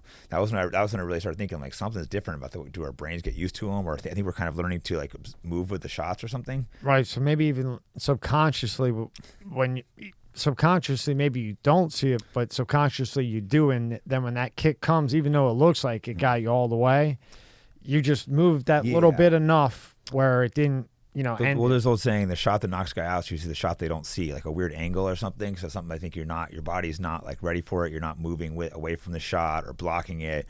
Small things like that. A lot of things you're not even thinking consciously. You think you just naturally start doing it. You kind of move with the punch. So if you like walk into a punch, it's going to hurt more if you're like walking back, or if the punches you slightly lean your head, you take a little bit of the blow off. Little things like this you just naturally start doing without thinking about. For you as you're training up, and then you go pro and everything, what was your weak spot that you really had to work on? Everybody has like that weakness that they really have to focus. The striking and boxing, because I was wrestled so many years, and jiu-jitsu just came natural, picked up like that. But the boxing I really had to work on a little more. It didn't come to me as naturally and easy as the It's the grappling, but it's something that I just focused on. Because you had But to have it. But I tried to use my striking to get in and take a takedown. I'm like, okay, I'm not going to stand out there and try to trade shot for shot. Instead, I'm going to use my striking, bust the guy up a little bit and then take him down. But you have to be able to hit him and make him a little scared. If you're just coming in shooting, the guy's going to stuff all your shots. So you have to, hit him, kick him, make him a little scared of your punching, and then try to take him down. So, like your first championship fight, Mm-hmm. how did you prepare for that? Diet wise, how far out do you start training? Do you start looking at who you're gonna fight? How far out? How do you eat? How do you train? Take me through all that. I'm really curious. Yeah, generally for a title fight, they're gonna give you a lot of notice. You have like 3 months notice. But my first one was actually in Japan, so I think I was given like 3 weeks notice because they were kind of trying to set up the American. They kind of gave me a short, but I beat another big Japanese star in the organization. So I think on even like 2 weeks notice. So they want their Japanese guy, to win the title. So they gave me a short notice, but the weight, it was a big weight cut because it was 167. I usually fight 170, but the Japanese weight was 167, so I had to come down from that. And the training, luckily, I'd been training really hard. I think Nick Diaz had a fight or something, so I was helping him spar. So I was sparring with him every day for him to prepare, so myself was ready. So when they gave me short notice, a lot of guys are in terrible shape and can't be in great shape in 3 weeks, but I was already almost there. So I would just go out, did some extra running, hit some sprints, run some sand dunes, that type of stuff, and was ready to fight. And then what was it like to fight in Japan? Man, so cool. Really? Especially at that time period. Fighting was bigger in Japan than it was in the U.S. It was like back in that time, it was like if you make it, you go to Japan. Like all the big fighters wanted to go make it and go make these Japan. They would have stadiums like 50,000 people. I think once I was that one, but like 100,000 people, just crazy. 100,000 people? Yeah, it's just crazy. Wow. Crazy attendance. So it was. So everyone wanted to go and fight in Japan, but the crowds, they're quiet there. Really? Not like the U.S. They're yelling and they don't have egos. Yeah, so it can just be silenced. They're like martial artists, so they're watching, studying. Very close. When something really cool happens, then there'll be a loud applause, a quick little cheer, and then it just goes quiet again. So it's getting used to that's a little weird. Pros and cons of each. But now when you're walking out there and there's 100,000 people, a stadium's what, 30,000, 40,000? Yeah. 100,000. Just mentally, how do you look at that? Well, I didn't fight in a show in Japan that 100,000, but it had some massive crowds there. But I did fight in Canada versus George St. Pierre, which was the largest on the Americas, the largest attendance of all time, somewhere around 60,000, and that was crazy because they're also loud. The Canadians are loud. They were a major pro GSP crowd, which was not me. They weren't terrible fans though, so even though they were against me, they weren't terrible. And I remember walking out, looking up, seeing 60,000. Like I said, the biggest arenas here maybe 20,000. A regular arena's like 12. So it's like three times bigger than the biggest arenas in the U.S. and the crowd's loud. You're like, wow, I need to get my head together. I got a little nervous, but I'm like, you know what? GSP is gonna have to deal with the same thing. So he's gonna come out. He's gonna look around. He's gonna be like, oh man, this is crazy. So if he can do it, I can do it. But how cool is that? This kid that started wrestling, Mm-hmm. you meet Chuck Liddell before he's Chuck Liddell, and then boom, you're walking out with 60,000 people out there. I mean, that's got to be insane. Yeah, it's crazy when you stop to think about it, and especially that. Yeah, it's a big fight. So that one was the largest, the largest crowd. I mean, still the largest they've had in America or Canada. Congratulations. And just the press to that starts getting stressful. That's when you start getting a little stressed out because it's just media like all day. I remember fight week, they're wanting me to, get up at like 6 a.m., do a Good Morning America type show. I don't remember what show it was. And then it's like all day they're wanting you to do this, and you got to cut weight. So it just gets overwhelming, At one point I got in an argument. They're giving me too much stuff. I had to be like, okay, I got to make weight tomorrow. I can't do a 6 a.m. show when we're fighting because it's Canada. We're fighting, I think, around 12:30 at night, and they want me to get up at 6 a.m. to do media stuff. I'm like, no, we're going to have to do the media a little later. Yeah, and you're trying to prepare for this you're trying to make weight, prepare, fight the best fighter in the world. It can get a lot of stress. It was a lot of fun and a great ride, but it also can be stressful at times. Yeah, and early on, how was your diet? How was your diet for those first couple championships? Okay, I'm actually a vegetarian, so that's an unusual part of my diet, and I would never say I had like a crazy diet, but whenever I'd have the fights, I'd obviously eat a lot better, trying to eat, lots of whole fruits, vegetables. I would cook beans, like rices, stuff like that. You know, I never realized how much protein green peas have in them. Yeah, and I like them. I eat peas and, every single day. I would make pinto beans too. Those are tasty and full of protein. I'm not vegan, so I eat eggs, so that also helps quite a bit. I went vegan for like a fight or two, and that was it was tough to get. If you eat right, it's great, but you have to have like either spend a lot of money. I ended up having to hire a cook for a couple of the fights, and that obviously gets pricey, but that's like the only way I feel like I was getting the proper nutrition. Because a vegan can be extremely healthy if you're actually doing it right, which doing it right is not easy. And how do you do it right? Because I think people say they're vegan and they're really not vegan. You have to get all the whole foods, like I said, the beans, the quinoas, so that's probably for me. It was like too difficult, so I hired a chef. But then it's like, all right, okay, this gets, for a fight camp, it's fine. But then afterwards, it gets, way too expensive. And then you were done with that. Yeah, like I said, I still eat a lot of vegan food, but yeah, I haven't gone back to full vegan. I like to eat eggs and cheese sometimes. And was cardio is that the biggest thing with the UFC? It's definitely one of the biggest things. I mean, technique's going to, if a guy's if I'm way more technical proficient, my cardio is not really going to matter. But if we're both technically proficient, then yes, cardio is going to be the biggest factor. So I guess in some sense it is. And it's tough, especially a title fight is 5 minutes rounds, 25 minutes of a fight. Oh, that's right. They're 5-minute rounds. Yeah. And regular fights 3 5s, which is still exhausting. But once you jump to that 5 5s, it's like you have to learn one, crazy conditioning, but then you also have to learn to pace yourself a little bit. You can't, a 5-round fight is going to be a slightly different pace than a 3-round fight if it goes to distance.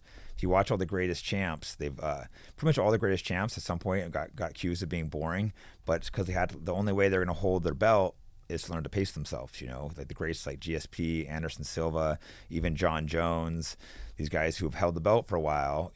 Izzy currently is being accused of being boring, which, it's true. Sometimes these guys might be a little slower, but they're learning to fight for 5 rounds. They've held the belt for a while. They realize they got to learn to pace themselves. So it gets tricky.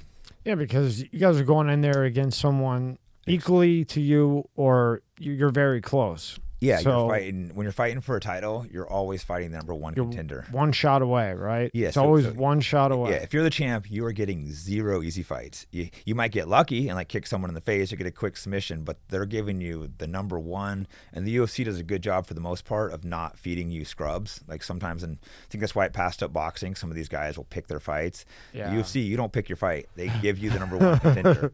There's some guys they might give a little favoritism over others, like Conor and stuff. I'm not saying there's none of that, but it's very little in the UFC.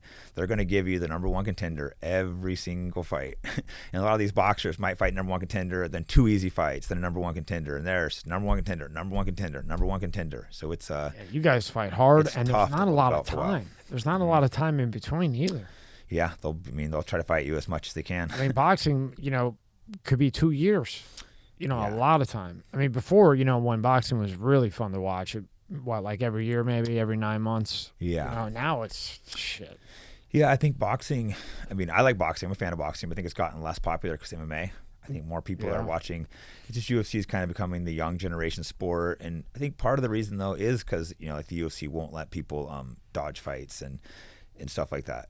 People don't want when you have 2 of the best guys and they're refusing to fight each other, and they wait till they're both past their prime, like Mayweather and Pacquiao, stuff like that. It's like they both avoid each other for like 4 or 5 years, and then okay, they're both a little past the prime. Now we're gonna fight. Stuff like that is like lame. Let's let the best guys, if you're in the UFC, lame, but if you're in the Floyd, UFC, smart fight though. Oh yeah, I'm not saying it's dumb, but if you're in the UFC and you're the same way as the top guy, you're fighting. Happening, buddy. Exactly, and that's why I think people love it so much. So when you're doing these 5 minute rounds, which you've been fortunate enough to do more than most, when you're trying to buy time, you just keep space. Right, but then you got to be careful because if he's a good, I'm probably going to screw up the word, like sweeper. Yeah, I'm trying to learn, Jake. Yeah, yeah. I'm getting bottom you'd be a sweep or a submission or get your feet at what you're trying to accomplish. Because you guys are so quick. Even if you're, just moving, I watch you move. I can see that guy looking for like an angle to sweep you. Yeah, and then if he gets you down, you're the killer wrestler. That might be what you want. Yeah, I mean, he probably wouldn't want to do that to you. Right? Yeah, for the most part, guys didn't try to take me down. Even though I always preferred to be on top, I didn't want to be on bottom because in a fight, the guy has a huge punching advantage on top. But overall, I'm such a grappler. Most guys would prefer not to even go on top of me. They prefer to keep it up because they know that's their best shot of trying to get a win. Again, that's why there's so much strategy in this sport. You're looking at who you're fighting. You look where their strengths are. You try to figure out where you can beat them, where they can beat you, and That's why it's also hard to stay undefeated, because the different styles match up. You might match up great with someone else you match up a little tougher with. There's very few guys that go through the sport, with those crazy records that the boxing has. But records aren't as important as MMA, because it's all about who you fought. In boxing, all these guys are concerned about they're concerned about being 30-0, but they haven't fought anyone, so who cares? Yeah. At first with the UFC, I was like, this is too brutal. For me, it was like, I was like, this is just too brutal. I mean, they're hitting it felt like barehanded and leg kicks. I'm like, these guys are going to be hurt. But then when I started to learn about the technical stuff of it, now when I watch it, like you said earlier, I watch it from a technical standpoint and look how each fighter's looking at each fighter. And now I'm into it. I think it's very common how you felt. I think, even like a lot of girls, you watch it with them, they're freaking out at first. I can't watch this. But after they watch it a couple times, they're loving it. They're understanding what's going on. You get, it's a combination of you get a little desensitized, and then you also learn the technique, and it's brutal, maybe not as brutal as it first appears. Yeah, because just like you said, so to me, first watching it, I'm like, oh man, this guy just got mangled in the head, and he's still going. Then he's taking he's on the ground getting punched. I think that's hard for people to get used to. And guys then, getting like that when you elbows. Yeah. How do you take that to the head? Usually I don't know how you move that one when you're on the ground. Yeah, it's tough on the ground. You got to block with more of the hands and stuff. It's a little different. You can't let them slide the elbow through. You can't really move your head when it's on the ground. So a guy could bounce your head off the ground with elbows. Luckily, the padding is it's not real soft, but it has a little bit of give to it. The cage. Oh, it's a little bit forgiving. A little bit of like shake to it. Not majorly, but like a little bit, so it bounces. So if a guy picks you up and slams you, it's not like getting picked up and slammed on the concrete where you're just done. That would suck. Yeah. No, yeah, thank God they don't do that. That was nice. So it goes boom, it shakes a little bit the cage. So if I don't bore you too much, because this podcast is brought to you by Monster Energy. Tear into a can of the meanest energy drink on the planet, Monster Energy. It's the ideal combo of the right ingredients in the right proportion to deliver a big bad buzz that only Monster can. Monster packs a powerful punch, has a smooth, easy drinking flavor. Athletes, musicians, co-eds, road warriors, metalheads, geeks, hipsters, and bikers dig it. You will too. Monster Energy is more than just the green OG. Monster has Monster Ultra, Juice Monster, Monster Hydro, Rehab Monster, Dragon Tea, Monster Max, Muscle Monster, and many more. Buy on Amazon, buy on Walmart, or go to monsterenergy.com, and believe me, you'll find a place. Unleash the beast. Monster Energy. This episode is sponsored by Aurora. Do you know what the fastest growing crime in America is?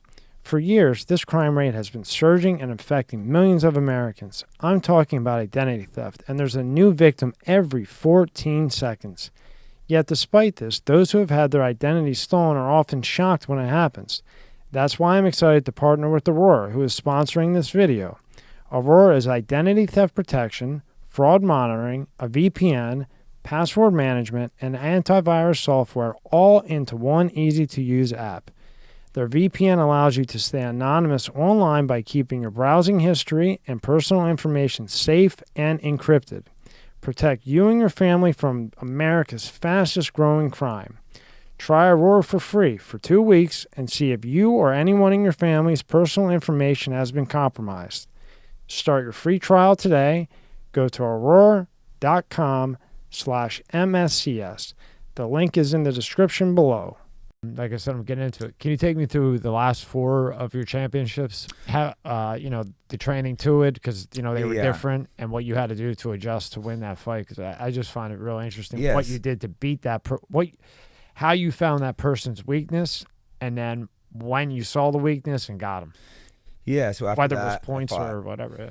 I think it was Paul Daly for the Elite XC title. He was a phenomenal fighter who was also in the UFC, a bunch of different shows. So I fought him.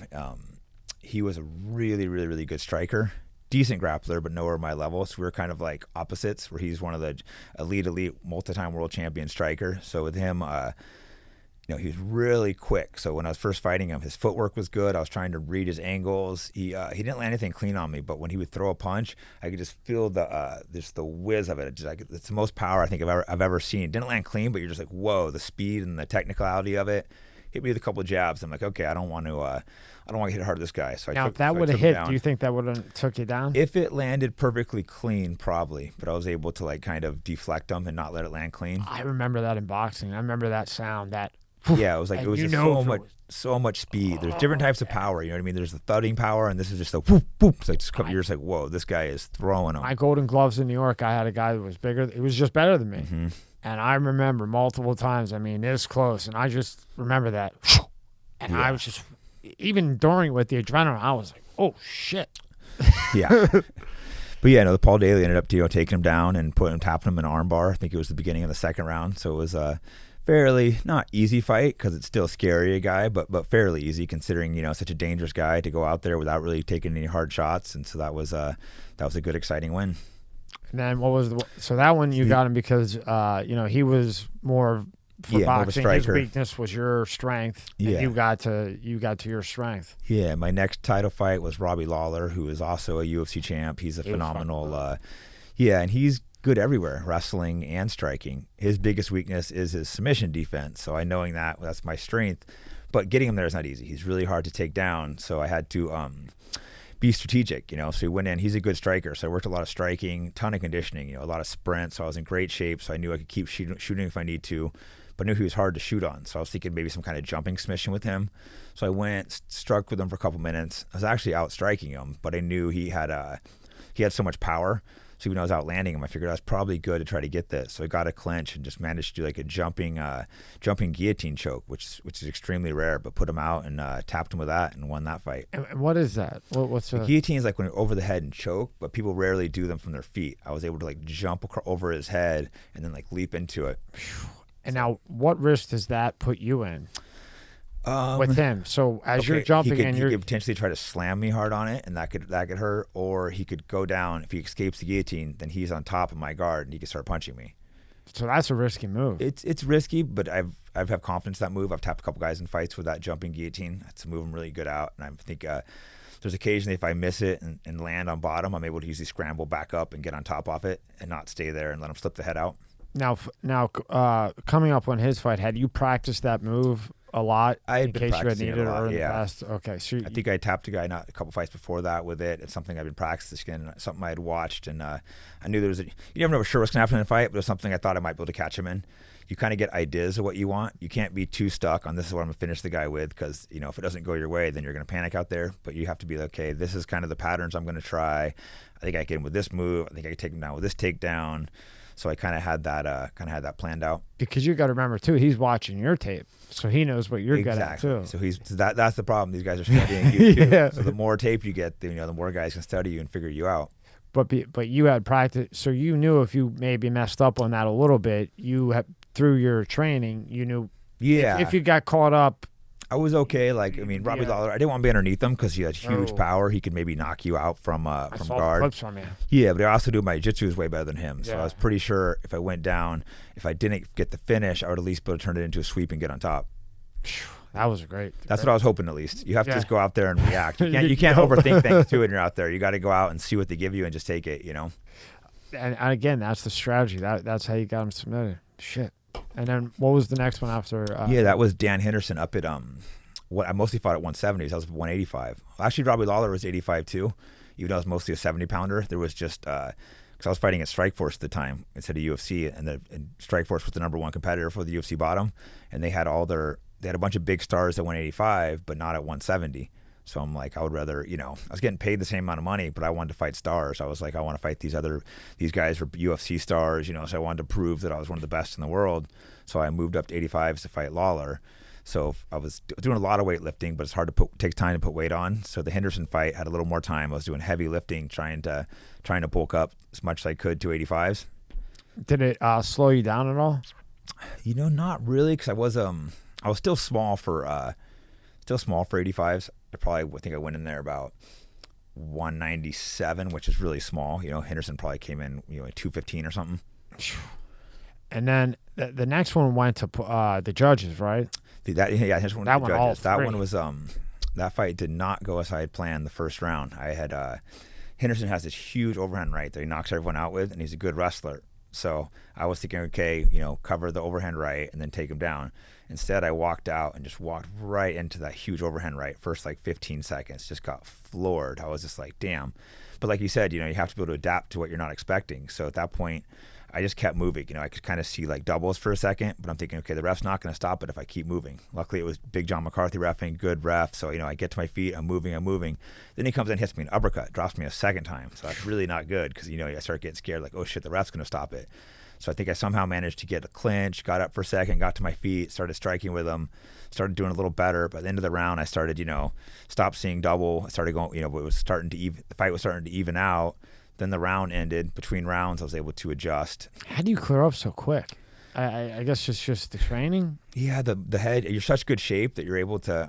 I trained so hard for that fight. Like I said, I did a lot of lifting, but a ton of sprints. So my cardio was really good. So even though I was hurt, I knew I could keep moving. I knew I could outwork them. So in my mind, there's no way I would quit. That was when I was the peak of my career, and I was willing to take it all. I was willing to die in there. That's how I went out there, always ready to if I was going to die, I was going to kill someone. If I had to do it, I was going to do it, whatever it took. So in my mind, I'm not quitting unless the ref pulls me off or I'm dead. So you got the second round.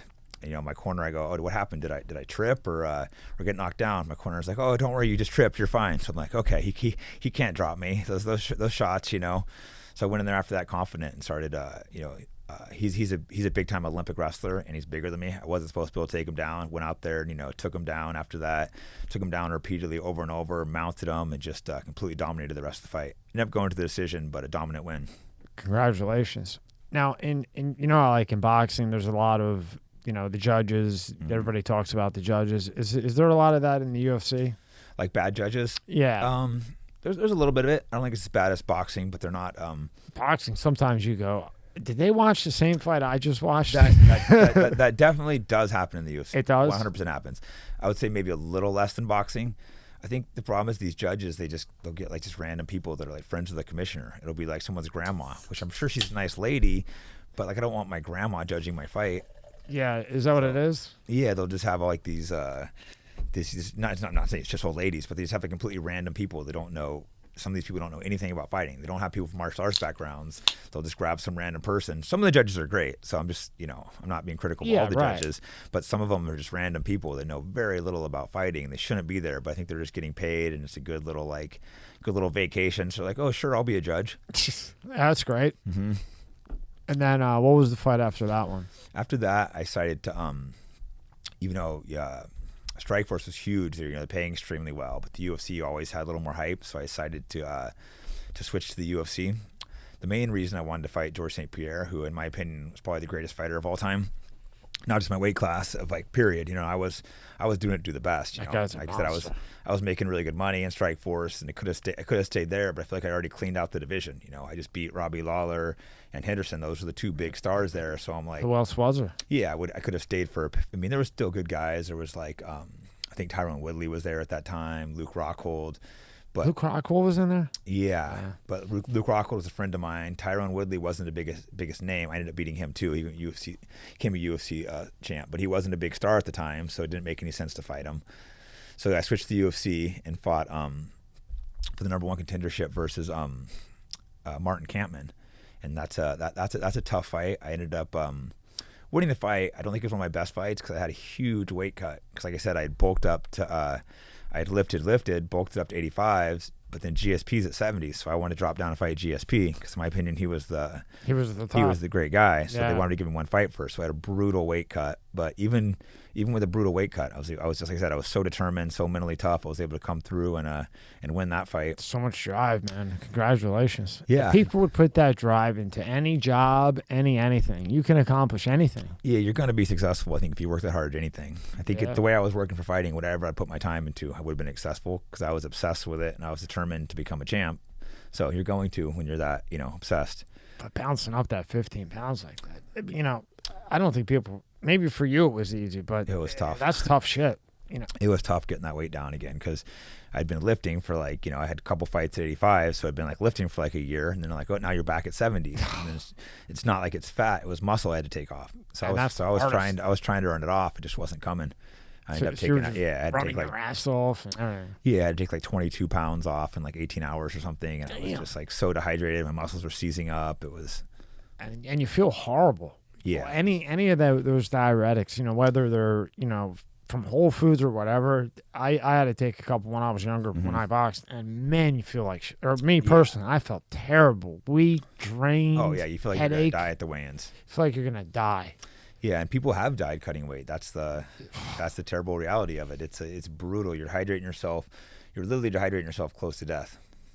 Well, you have to lose that much. Shit. Yeah, right. I put on too. Yeah, Bet you can't wait till that weigh-in's done. Yeah, I put on too much weight, but I'm a guy that never, I've never missed weight in my career. So even though it was so brutal, I took the weight off. Plus, I knew, to fight GSP, I needed to. If I didn't make weight, are they gonna let me fight him? So then after that, had the next fight was GSP, which was my opinion, the greatest of all time. It was you got to take me from beginning to end. So now you win. Now you know you're going to fight GSP. Yeah. So now when you know you're going to, take me from that point to the fight and to the end. Yeah, I pretty much went into usually like 2 months training camp, pretty much like 4 months training camp, which looking back might have been a little too long because I think maybe I trained a little too early for that fight because your body can only take so much abuse.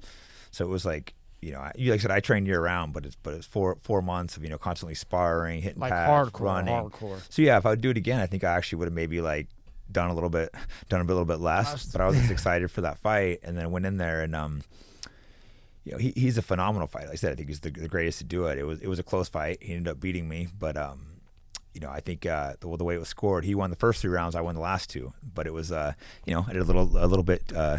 Wish I would have pushed the fight a little harder earlier, but I didn't. He's not an easy guy to push on is the problem. Everyone's like, oh, well, why don't you push 1 round before? Which, looking back, it's like, damn, I wish I would have tacked a little harder that round before because I broke him in the last 2 rounds. But it was because I was in great shape. That was one good thing about all the training. I was able to keep more pressure on him, and by the last 2 rounds, I could tell him breaking. But it was again, he won the first 3 rounds. A lot of people always tell me oh, you won that fight, but I think. Honestly, I think if you watch it and score it the way you're supposed to score it, I think he won. They just say I won because he was all bloody. I wasn't. Yeah, I won the last 2 rounds. So a lot of guys are like, oh, it looked like he won it. So yeah, if you look at it from who looks like, yeah, I won it, but that's not how fights are judged. So you think that was accurately judged? I think it was accurately judged. A lot of people always tell me I think it got robbed, but I think it was. I don't think I got robbed in that fight. I just think it's the way the scoring is. I guess why they would tell me they thought I won because I'm winning the end. He's covered in blood. I'm not. But it's just. Every round scored individually. It's not scored as one fight. If you scored it as one fight, if 125-minute round, I would have said, yeah, I won. I got robbed. I was beating him up at the end. But that's just not how you score the fights. So you have to be realistic with yourself. You can't, you can't lie and delude yourself and be like, oh, I got cheated when I didn't. Because when I was watching the clips and then reading it, there must be 100 articles about the judge not being right. And that's a true professional. A true professional will say, no, the judge was right. He beat me. Yeah. I really respect that, Jake, man. Because I'll tell you what, you put 100 of you in here, in my opinion, this is just my opinion, they're going to say, well, I think, in my opinion, I think I probably won, but whatever. But you said, no, he got me. Yeah, no, I could understand that, exactly, especially when everyone's telling you, oh, you got robbed, you're robbed. It could be easy to go along with that narrative and just be start lying to myself and say I got robbed, but I don't think I did. I remember when the bell ended, I remember thinking, shit, I lost the first 3 rounds and won the next 2. So in my mind, I didn't think I won. So, But you didn't lose because you never gave up. You got to the top, and then you were man enough to say, well, I lost by count. Yeah. I don't think that's a loss because you didn't quit. You weren't like a baby, nothing. He's the best. What the fuck are you gonna do? You know? Exactly. It's a tough sport, when you're fighting. When you're fighting the very best of the best, anything can happen. These fights can go. A lot of times, these fights can go either way too. When you're up there with just a close fight, you have literally the 2 best guys in the world at the weight fighting each other. Anything can happen. What were the 3 most vicious things about him that when in your training that you knew you had to stay away from? He's just because you can read it, but then talking to a person that fought him, and then I want to ask. I know everybody's afraid of you on the ground. Everybody. Yeah. The thing with GSP, there's just no big weaknesses. You look at most guys, you can find one big gapping hole, but he's solid everywhere. Really good, precise striking, great conditioning, great takedowns, great jiu-jitsu. So you look at him, and he's just complete everywhere. So what do? You got to find a way to, to try to break him, which is what I was trying to do, but I pushed it a little too late. What do you, now that you fought him, what is his weakness? What is the one slight weakness maybe you could have pried on? Maybe mental, maybe I could have pushed a little heavier mental or talked a little shit, gone, make him doubt himself a little more. Because I think he did have a lot of pressure. He felt massive amounts of pressure to be the greatest martial artist of all time, to hold the belt. So I think it could have maybe, fucked with his head a little more, tried to So get him there's a lot worried. of talking shit in there. Sometimes, yeah, maybe talk shit to him a little bit while I was actually fighting, been like, I'm going to break you. And I think just that would maybe be his small weakness, but maybe you could Just get him that question, tiny bit, get him right? question himself a little bit. Yeah. So you think he's the greatest of all time? I mean, that's such a hard thing to say because there's some of these guys that are great, but I think he's definitely one of the best 2 or 3 greatest of all time. Do you think McGregor will come back like normal? I think he'll come back, but I think we're probably not going to see the great McGregor again. He had a really good run, but I just think he's got too much money, too much partying. And again, I think he was always a good fighter, but I think he was always a little overrated. The thing with McGregor is when he wins, he looks so flashy. He gets these like 2-3 minute knockouts where everyone goes, oh my God, he's unbeatable. So when someone looks that flashy, it's easy to get hype, but he always had a lot of weaknesses. His jiu-jitsu wasn't that good, his cardio. So he's a guy you look at and you can see a lot of holes. He's not like a GSP you look at him and be like, oh shit, he's no holes. He might be a little more dynamic and explosive striker than GSP, but he has a bunch of holes.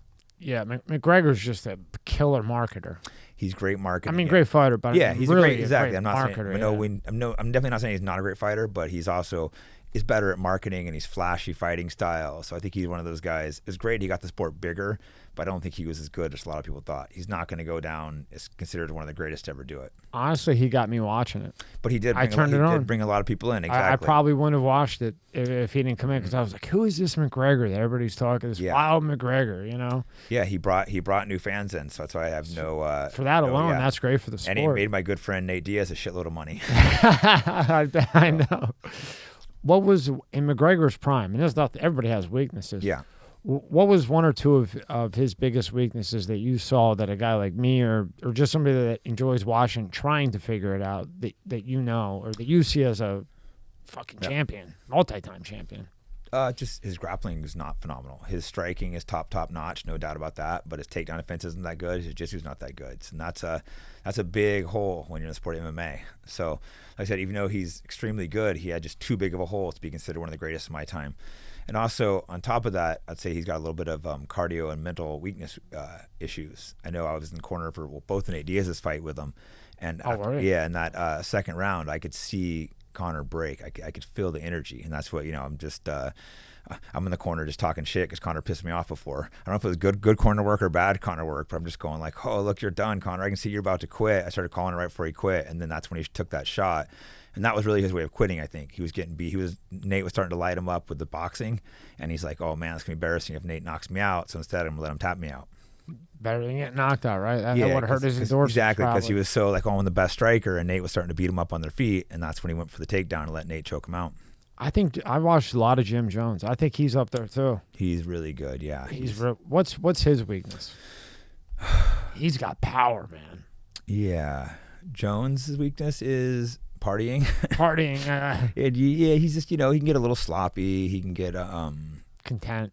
You're right. He's a little kind of all over the place, but that's also his strength. He's so creative and all over the place. So that's kind of could be a strength or a weakness. I couldn't tell Jake if he was getting content or if he was trying to fool his opponent. Mm-hmm. I couldn't tell. Yeah, it's like I said, he hasn't fought in a while, unfortunately. I would love to see him come back soon because he's one of the greatest too. I hope he does. What'd you think when McGregor fought Floyd? I mean, he did better than I expected. He did pretty well. Yeah, he did for his first boxing fight. That's good. I think Floyd's also, he's such a technical striker, not a power. He's the perfect guy to fight because he's not a huge power knockout puncher, and he doesn't go out there hunting for the kill. He's just so technical and looks for you to make mistakes.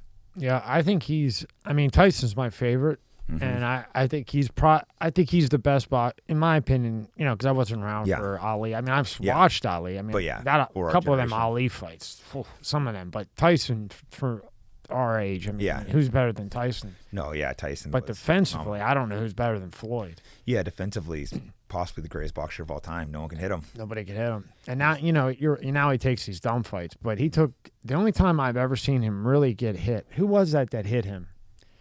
Early on, he got cracked once or twice. I forget by who. But other than that one fight, I really never seen him get hit. He's taken very little damage, and he's like mid-40s now. He's smart, though. He went 50-0, and now he's doing these exhibitions where he's still making multi-millions to go out there, and he fights like he's like 2 rounds. He's like 2 rounds, like 16-minute fights, kind of why not? If you could get $20-30 million to go fight an exhibition, doesn't go on your record, sure. he's almost like the McGregor of boxing. You know, McGregor's more exciting to watch. Yeah. But as far as like the marketing, you know, those two guys, it's just Floyd seems to just run through $1 billion in 3 months, and he's got to do something. The amount of money he goes through is insane. But yeah, no, he's done a great job marketing, and it was smart because he was always ignored. He was always a phenomenal fighter because he's not a flashy in the ring. He's not exciting like Conor. He got ignored, so he realized, oh, if I start talking crap, that's going to get me noticed, and it did. You know, he made people hate him, but people will watch you if they hate you. It's not always bad to be hated. They have feelings about you. I liked watching Floyd for the technical, so it wasn't boring to me. Cause I agree with you, but a lot of the fans. But if you're not, a lot of the fans are like, oh, to me, it's like so amazing what he's doing. I'm like, wow, this guy's so technical, so good, so precise. No one can hit him.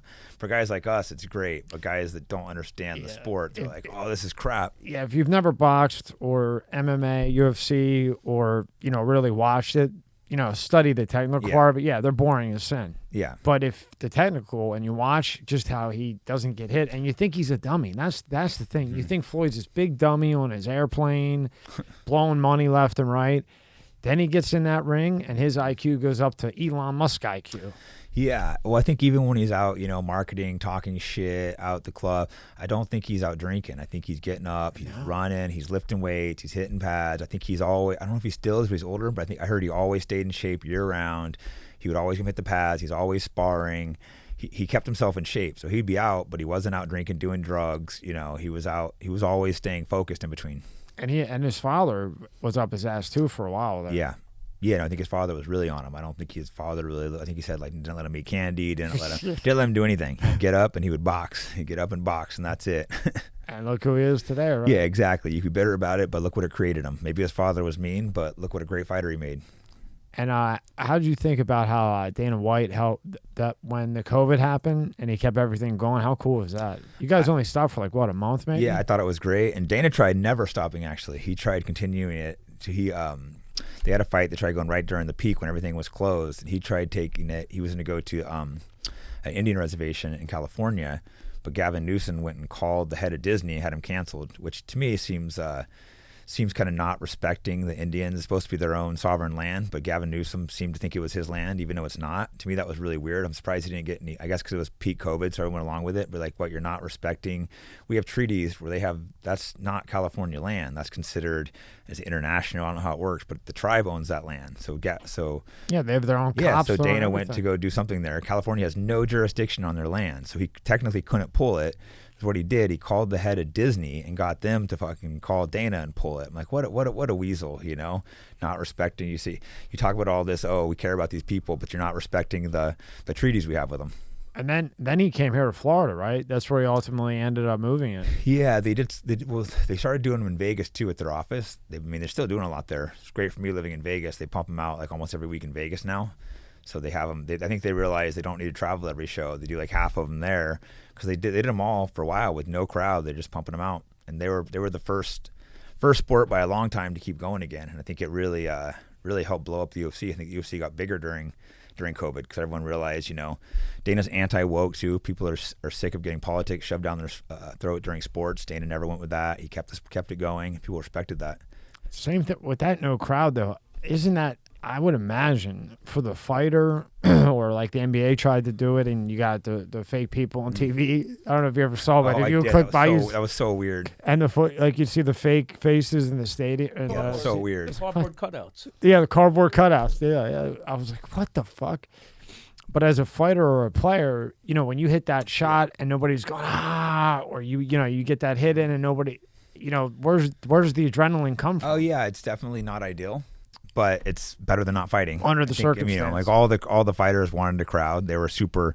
Oh yeah, Florida was the first one that had a live crowd again. That's what it was. It was the Jacksonville because they'd been doing all these no live crowds, and they pumped back the live crowd, and it was just so loud, and everyone just oh, this is great having the fans back. So that's what it was with Florida. I remember that now.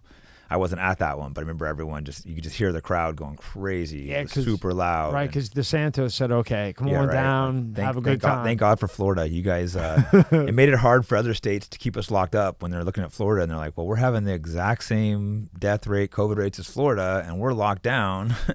So it gets kind of ridiculous. Bro, how funny was it when you turned on the news and he sent 50 to Martha's Vineyard? That was great. Yeah, I love DeSantis. You guys got the best. You got the funniest governor. He sent them there, and they're like, "What's going on?"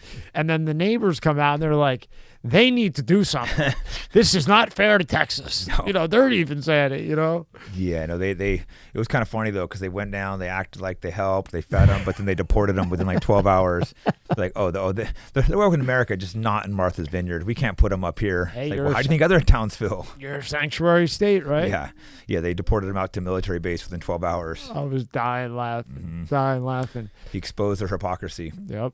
Did you watch the Canelo fight? Yeah, I was at that one. But oh, you were at I it? got there a little bit late because I didn't realize. I thought it started later, and I got there and I was like halfway through. So it was saw the second half of it. Did you know his hand was hurt? No, I didn't know that. Remember he said at the end that he couldn't even hold a glass? Oh, damn. Yeah, I couldn't hear the. Oh, you couldn't hear, or we didn't even listen. I think after the fight was over, I was talking to friends. I thought Triple G did a pretty good job staying in it. I thought he was done after 3. Yeah, see, I missed the first few rounds, and it was very competitive what I watched. So it looked like it was kind of back and forth when I came in. Do you think Tyson could beat Canelo right now? He's so much older, but so much bigger. I don't know. Canelo would probably win. He's so much younger, but Tyson didn't look bad when he fought. Yeah. I saw him hit the speed bag maybe 3 weeks ago. No, I saw him on video. Boss saw him in person, and he said he's crushing it. 95 pounds on that thing. The thing that you hit, and it tells you how hard. You know, Boss, he's got it down to the 4,000%. And I'm like, what does that mean in pounds? Yeah. You know, Boss knows all that. And he's like, that's a 95-pound punch to your head after 8 rounds of sparring. Yeah, that's not good. And he's fighting Logan. Oh, is that happening, huh?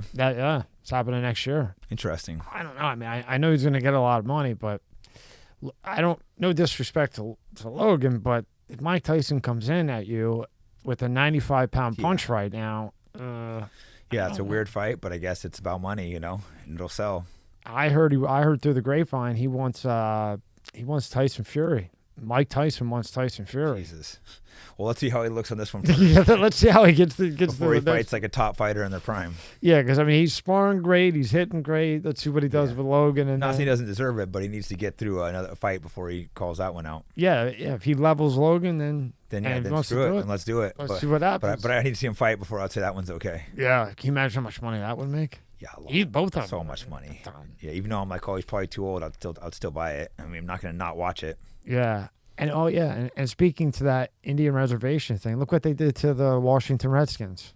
What did they do? Well, they were the Washington team. Now they're the Commanders, right? Yep. Now, do you really think that the Indians? They probably wanted that on there. For the most part, I don't think they care. You know, I don't know. Like it was so long ago, but I grew up near a reservation, and for the most part, we were actually the Redskins in high school, and they were talking about trying to change it, and none of them wanted to change it. So they were just like, no, we want this. They did end up changing it a few years later. What's that? Cleveland Indians. They're now the Cleveland Guardians, the baseball team. Oh, Jesus. Yeah, they got rid of that too. I forgot about that too. So now there's no Indian names, and they won it, I would think. Yeah, I think a very, very small percentage of them care. I think it's mostly like the liberal white people flipping out about this stuff, which is a little bit weird. But they're making an issue out of something that's not really an issue. In the UFC sport, have you noticed any like censor stuff happening where they're starting to crack down on certain things with all this new? I never know what it's called. I say it 100 times. I don't know if it's the Me Too movement. I don't know what the hell the movement's called, but where cancel culture. Cancel culture. Yeah. The UFC's been pretty good about it because Dana White's kind of. I mean, there's plenty I don't like about Dana White, but he's been good about standing up to the anti-woke. You know, the freedom to do what you want. He never pushed the Black Lives Matter stuff. He never said not to push it either. If guys wanted to wear it, he was fine with that, as it should have been. But he wasn't, trying to push it, like making all the fighters do it, like all the NFL and stuff was doing. I know a lot of NFL players, their teams were like doing all the stuff. They didn't want to do it, but they were scared to speak out. They were like young players, and they were just like, I don't want to be the one speaking out against this, but I don't want to like kneel and shit. But the teams are making them do it. Yeah, exactly. It's like such a crazy situation. So luckily the UFC never jumped on that bandwagon. They never jumped on the whole woke bandwagon. So that's one thing that's great about the UFC. The funny thing is the journalists though are like super woke. They're always like they were pushing to stop the UFC. They were mad when Dana got the show going again. They were always like just grinding about everything. So it's weird the media is so out of touch with what the fans want.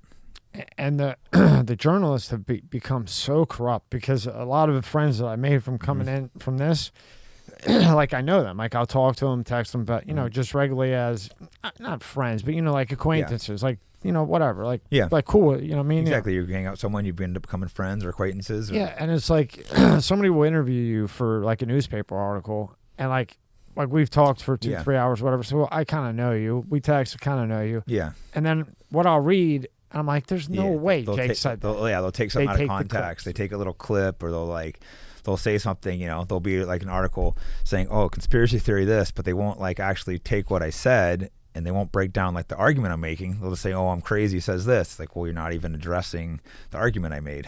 Yeah, it would be like, Jake said he's not taking the stick.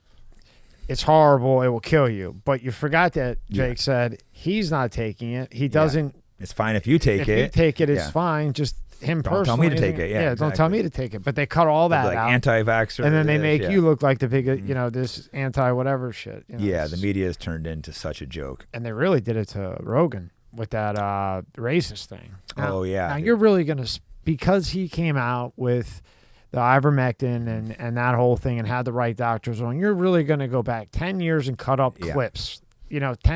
5-second clips where he's talking to another African American and they're just having a good time, couple drinks, and you're going to take that and try to turn him into a racist. I guess there's probably not a person alive that actually thinks Joe Rogan's a racist. Nobody. No one white, no one black. Everyone knows Joe Rogan's not a racist. And that's, that was another good thing about the UFC. I'm not sure about the comedy world. They might be a little weaker, but a ton of UFC fighters, backed Joe. Especially when that happened. A bunch of the African-American fighters are just like, where they asked like Izzy about it and is like, what do you think about that? And he's like, yeah, that's my, him or whatever. He can, whatever. That's my boy. He can give me a break. He ain't a freaking racist. It was like they were starting to go after him like Trump. Yeah, they were just crazy. No, they really were. It was the whole COVID things when they tried. That's when all the smears came after him. I think it was kind of crazy to him. I think that's when he was kind of like, what the hell? You bring on.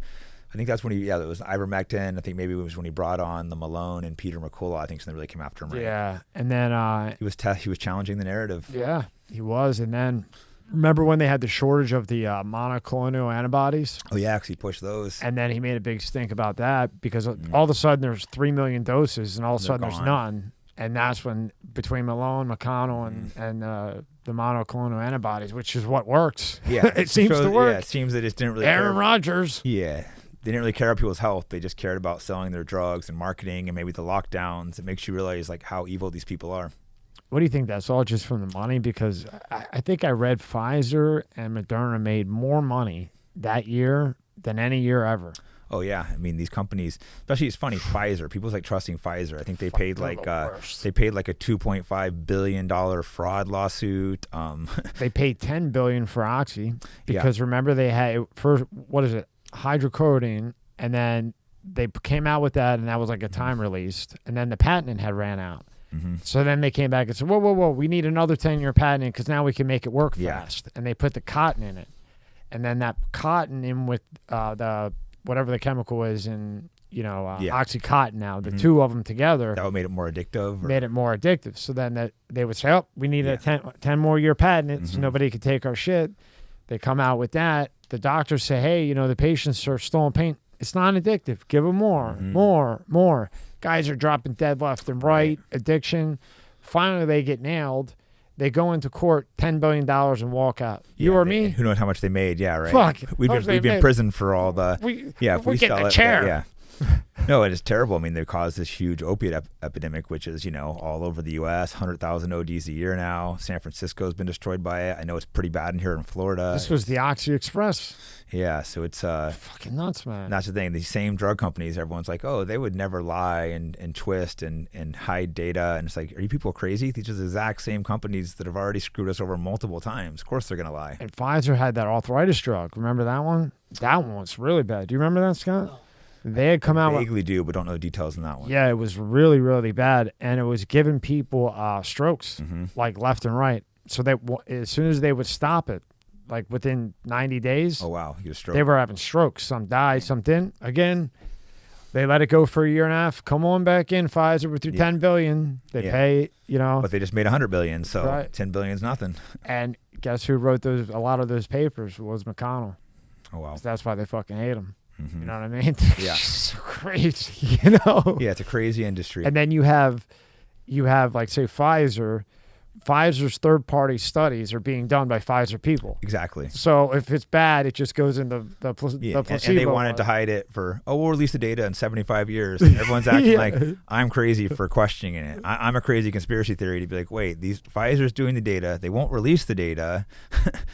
They tell us it's 95% effective. It's basically 0% effective. And I'm a conspiracy theory for being like, something's off here. Yeah, but they shoved it down everybody's throat. You couldn't get in places depending on where you lived. San Francisco, that's where I was from. I moved. I wasn't allowed to, couldn't go in restaurants, couldn't go in bars, couldn't, they completely ostracized me from everything. New Jersey. Now they just want to act like, now it's looking like the vaccine wasn't effective, may have been harmful. They're just going to act like, oh, nothing ever happened. We didn't try to force you to take it. Yeah, right. And you know what? The people are so hypnotized that they'll believe it. They'll forget about it and be on to the next. We'll be on to the green bullshit again. Yeah, right. Well, that's when they pushed Ukraine. It was like, oh, let's put their Ukrainian flags in their bio. Yeah.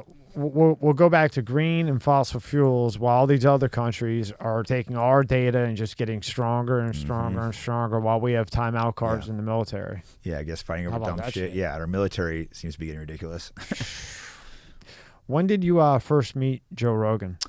Oh, years ago, probably like 20 years ago. Wow. Because he was really big in jiu-jitsu. He was good friends with Eddie Bravo. I was in the jiu-jitsu scene. He was, I think I might have known him before he was even commentating, or maybe right when he started commentating for the UFC.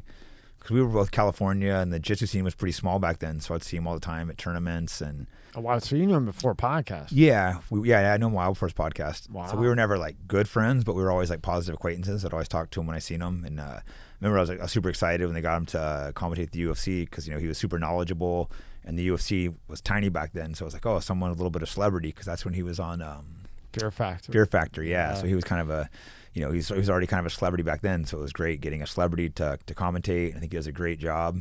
And then, just stay in touch with him for like 20 years. And again, he's always been a great guy. Nothing but positive things to say about him. Everyone likes him around him. That's why when they try calling him a racist, it's like, give me a break. Like people from all races love him. No one is around him would ever accuse Joe of being a racist. That's why when you say something like that, it's just like, give me a break. When was the first time you were on a show? I've only done it once. I thought you did it twice. No, I only did it this one time. So were you nervous going in at all? Not really. A tiny bit crosses your mind. You're like, oh shit, it's like 10,000 listeners. So I'm just like, I'm just not gonna think about it. Yeah. You just went in and did your thing. Yeah, if you overthink things, that's when you get nervous. I'm like, well, I fought people in a cage. That gets you nerve wracking. Going out there, going to talking across to somebody. This is nothing. Yeah, just, exactly. Just that a shit ton of people are watching it. Yeah. So then you built up a site, right? Mm-hmm. So tell me about that. What's that? The athletic site. Oh yeah, I got the Can you pull that up? The American. It's AmericanFight.com. It's the American Jiu-Jitsu clothing line. Like I said, I was the first one to term American Jiu-Jitsu, which is kind of the hybrid of all the grappling martial arts. And it's a clothing company I've had for a while, but just built a new site, and it's cool stuff. The whole American culture, bringing people back together, blending the martial arts. So you want to take us through this? Anywhere you want me to click, just let me know. That's a cool way you can't slow it out. Well, it's working. Yeah, right. Yeah, I just made a bunch of new designs too. I need to throw on the site because it's like I said, we did pretty well. I pushed it out real quick, and some of the stuff sold out a lot quicker than I expected. Yeah, that's cool. So yeah, we'll have all good problem to have when you sell out, though, right? Yeah, okay, good. That means something's going right. Right. Anything you want me to click up here? Oh, that's all right. I mean, you can if you want. It's just kind of Yeah, we'll have it in the description. Description. Make sure you check that out. And then your Instagram. You got some cool shit on here. Yo. Oh yeah, Kanye. He's grown on me a lot. Yeah, he's a little crazy, but he's entertaining. Yeah, I thought what he just did was real interesting. What's your thoughts on him? Overall, I like him. I don't agree with everything he says, of course, but I don't have to. I think he's an extremely interesting person. I think he makes talented music too. Talented artist. He's a little bit crazy, a little narcissist, but I think he's an interesting guy. I think that was funny. This is a knockoff on jiu-jitsu. White belts matter, but the white lives. It's just that the magic. People are freaking out over that when it's just such a simple statement. I think he kind of made a good point of like. He was like, everybody's life matters. Yeah. That's what he was doing. It's just weird that would be a controversial statement. Like obviously Black lives matter. Obviously white lives matter. Purple lives obviously matter. all lives matter. That's why it was so weird when it was controversial. Like, which one are you gonna say? Well, they put a crocodile. You crazy dudes got like people were swimming in there with an alligator. You Florida people. I'm like, there's literally people in the water swimming with that thing, and it came out of the water at me. I'm like, fuck that. You want to go see one of those, Scott? No. Dude, people were in the water with that thing. I saw playing golf around down here. I hit my ball in the water, which I usually do. I went to get it. Huge alligator right in my face. I'm like, not getting that. Yeah, I'll leave that ball. I'll pass. You just People here are just like they're like swimming with them, no big deal. I'm like, you guys are crazy. Maybe you grew up with them, but I see an alligator, I'm getting away. No, that's like got my friend Chris Gilletti. He was on Animal Planet. He was one of the Gator Boys. Okay. And it was really interesting to talk to him. He had left that show, the Gator Boys, because he's a professional with these, alligators and snakes and stuff like that. But that reality TV bullshit. So what ended up happening in the third year, like me and your buddies, we've been doing this for 3 years. Now, Chris didn't know, but the producer goes up to you and says, hey, when he goes and grabs that snake, throw a rat at him, right, to make the drama. So we're going to throw a rat on your arm. But he didn't know the rat was new there? Chris didn't know. Couldn't that be dangerous when you're extremely dangerous? So they would throw a rat on his arm, and then the guy, because it's scripted, would act like he didn't know that the rat was there and throw it at Chris while he's trying to get the alligator to create the drama for the reality bullshit. Jesus. And what had happened, and this has happened too many times for what he does, because he's not messing with turtles. It's not like a game when you're playing these type of animals. This is one of his pictures. That's a black mamba. That's how close he got to it. Yeah. And he got one in his hand and held it. A black mamba. Yeah, so it's not something to play around with when you're doing that. No, so this is a very professional guy, and you're scripting it. And then he didn't say it was Animal Planet. He just had said, because he had done multiple shows. One of the guys you worked with, yeah. One of the channels. I just say Animal Planet because that's just the one I know him from. Mm-hmm.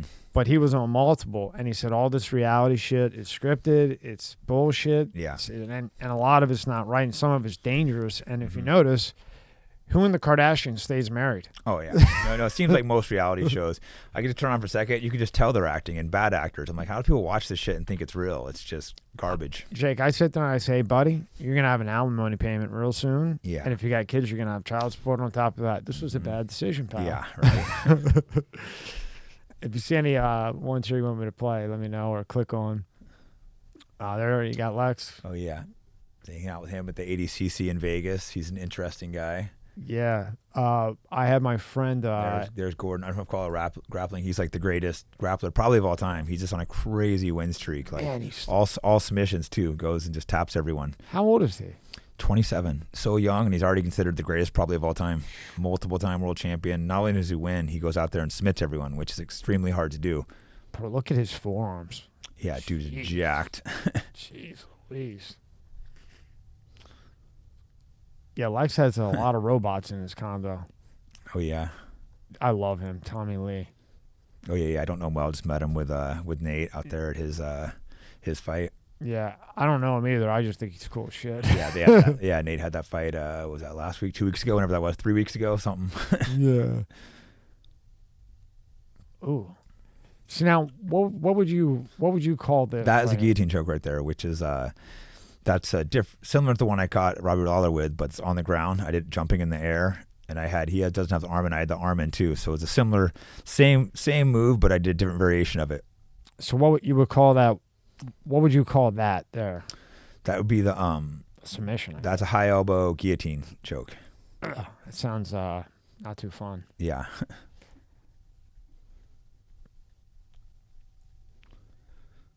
Andre Ward, I don't know if you know him. Yeah. He's a phenomenal boxer. What's this here? This Chimaya guy was pretending like he wanted to fight me and Paulo Costa, but he could have just ran in the cage if he wanted to fight us. Yes.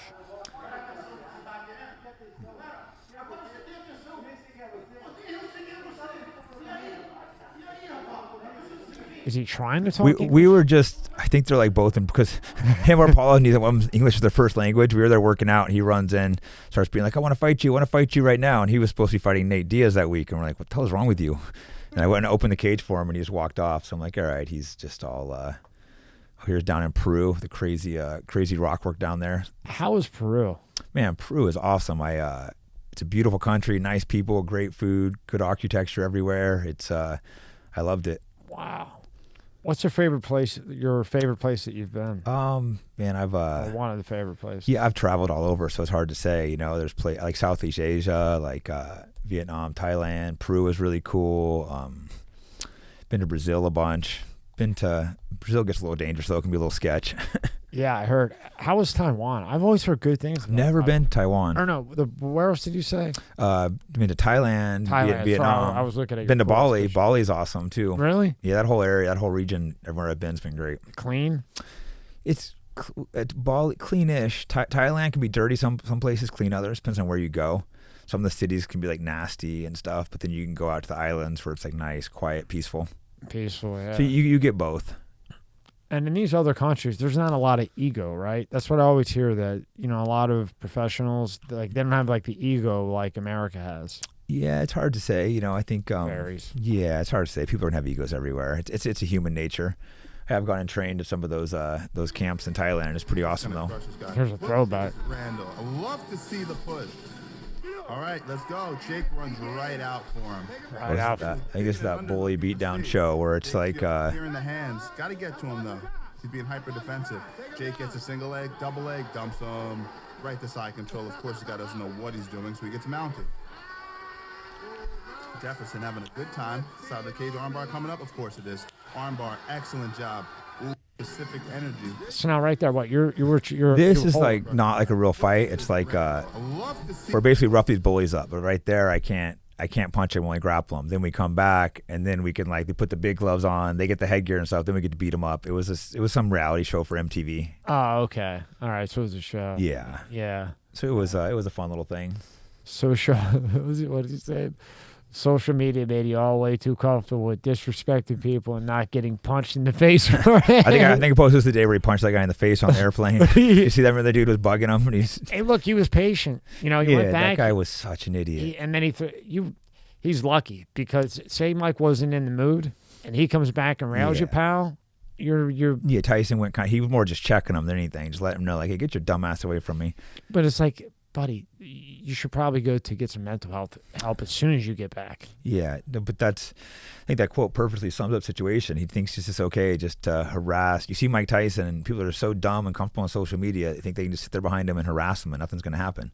It's like, this guy is a trained killer. You're really surprised when he's going to punch you in the face? You're lucky he went light on you. He could have put you in the hospital. But with this cancer culture movement, that kid probably thinks, well, if he hits me, I could sue him. I can make $1 gazillion. And Mike was smart enough to not put him out of the plane. Yeah, he would have been out the back of the plane. Yeah, he could have hurt him really bad if he wanted. He just more wanted to check him to let him know, like, hey, you better quit bugging me. So. And this one here, what's this here? I think that's a brawl we got in. Is that Yeah, Tony sent this to me. Oh yeah, after the I forgot about that Dan Henderson fight. We were talking about that earlier. There was a big mayhem, a guy I beat earlier from the Bully Beatdown show. He jumped in the cage and started talking crap to me, so we just beat him up. He was part of Dan Henderson's team. He was training with Dan Henderson at the time. Yeah. So we assumed a big brawl was going to break out, and then we're just all mauling him. Next time we look over, Henderson guys all walk back because they didn't like him. We're just beating the crap out of Mayhem. We're like, oh, oops. Oops. And that was like live on CBS. It was how cool was that? It was pretty cool. That's one of those moments too. It's pretty funny because perfect example of the media being so out of touch with the fans. The media is all calling it the most disgraceful thing they've ever seen, saying it's going to ruin my career, that's an embarrassment to the sport. And I see this, I'm like, oh, that sucks. Then I go out in the real world and everyone's like, that brawl was so dope. People still mention it 10 years later. People always mention, oh man, that brawl was what got me into MMA and stuff like that. And so it's just disconnect. I'm not saying we should be getting in brawls, but the fans love it and the media freaks out. Same thing when Khabib, remember after he beat Conor, Yeah. he jumped out of the cage and to attack Dylan Dennis, total dork. And again, everyone freaked out. The media was all like, this is shameful to ruin his career. And the fans were like, I went out the next day, people I know, like, that don't really follow fighting. They're like, who is that Russian dude? That was so dope. I'm like, yeah, these media, they don't. He made a name for fans himself. love this stuff. Yeah, that's why people tune in. Yeah, it's fighting. You know, Oh no, fighters got in a fight. right? Like nobody tuned in Mike Tyson to watch, not a killer fight and him just level people. Mm-hmm. You know what I mean? Yeah. Even if you hated Mike Tyson, you still tuned in because you just knew he's flattening someone. and I was younger. I'm 40, so whenever he was on, one of us would have a party at our house underage. Yeah. You know what I mean? Yeah, Jungle exactly. Juice shit with the Vladimir Vodka in it. Yeah, very young too. Tyson would fight. Everyone's excited. You Yeah, see it, so. yeah, and you got dollar bets all over the place because we all had the money. Yeah, that's all we had. And then we would never pay the dollar for the loss.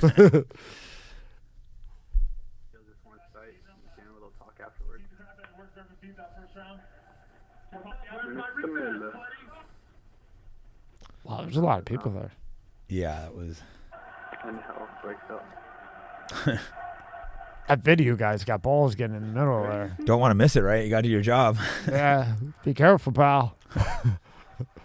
Jeez. MMA rules, right? Kicking on the ground. Not so much. Oh, mate seems ridiculous. Big jump. Fucking beast.